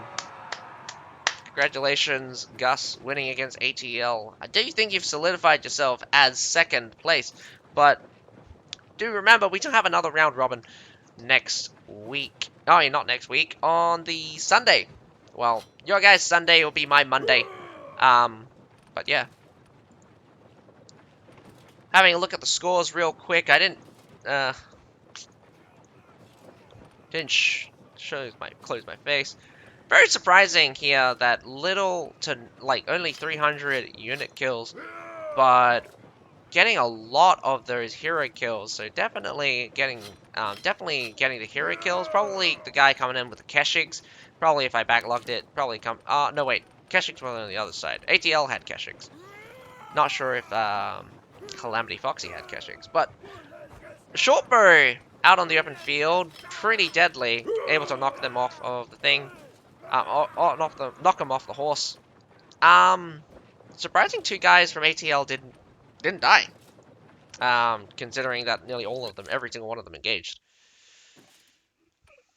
Alrighty, taking a look at the post-battle analysis. Again, yeah, that it's pretty obvious. The first engagement did not go too well. Oh man.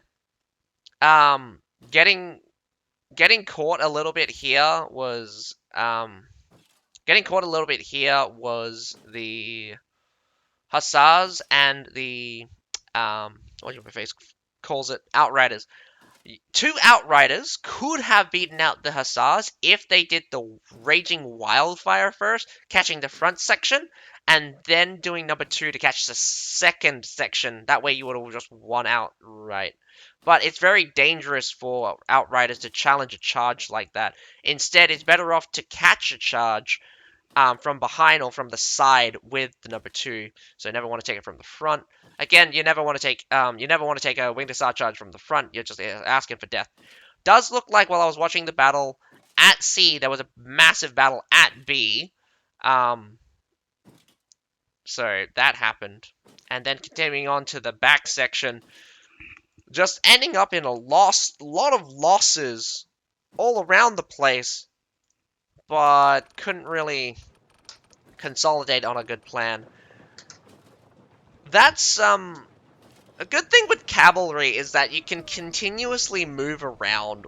What should have happened for ATL is that they should have had the cavalry sweep up through B, do a stall, and and brute force towards C. And all in on C is because what you have to remember is that when you go for an AC push, you have to all in the safe point of the enemy, because if they hold that, you're dead.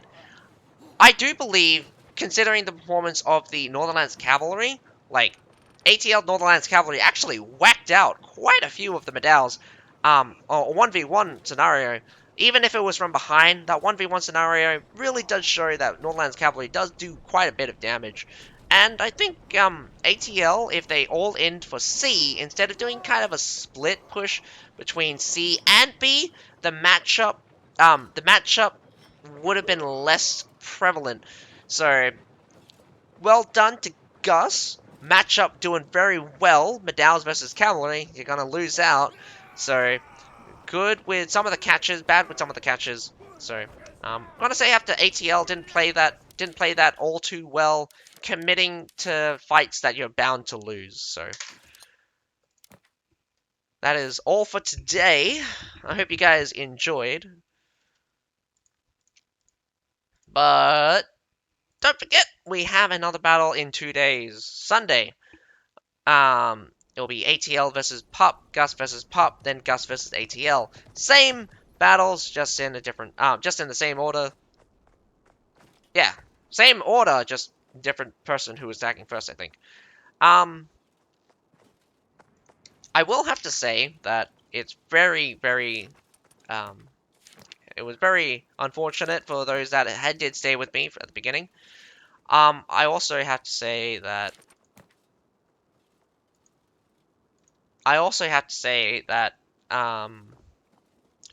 everyone playing today Thanks for staying around. My goodness. The last time people were late, we actually had one team have to pull out because people have gone to bed. And so that was very unfortunate. Um, but nonetheless, I do enjoy commentating for these tournaments. I hope you guys enjoyed the stream, but other than that, I'll catch you another time. My name's Azukai. Have a nice day. Bye now. And my voice is about to die.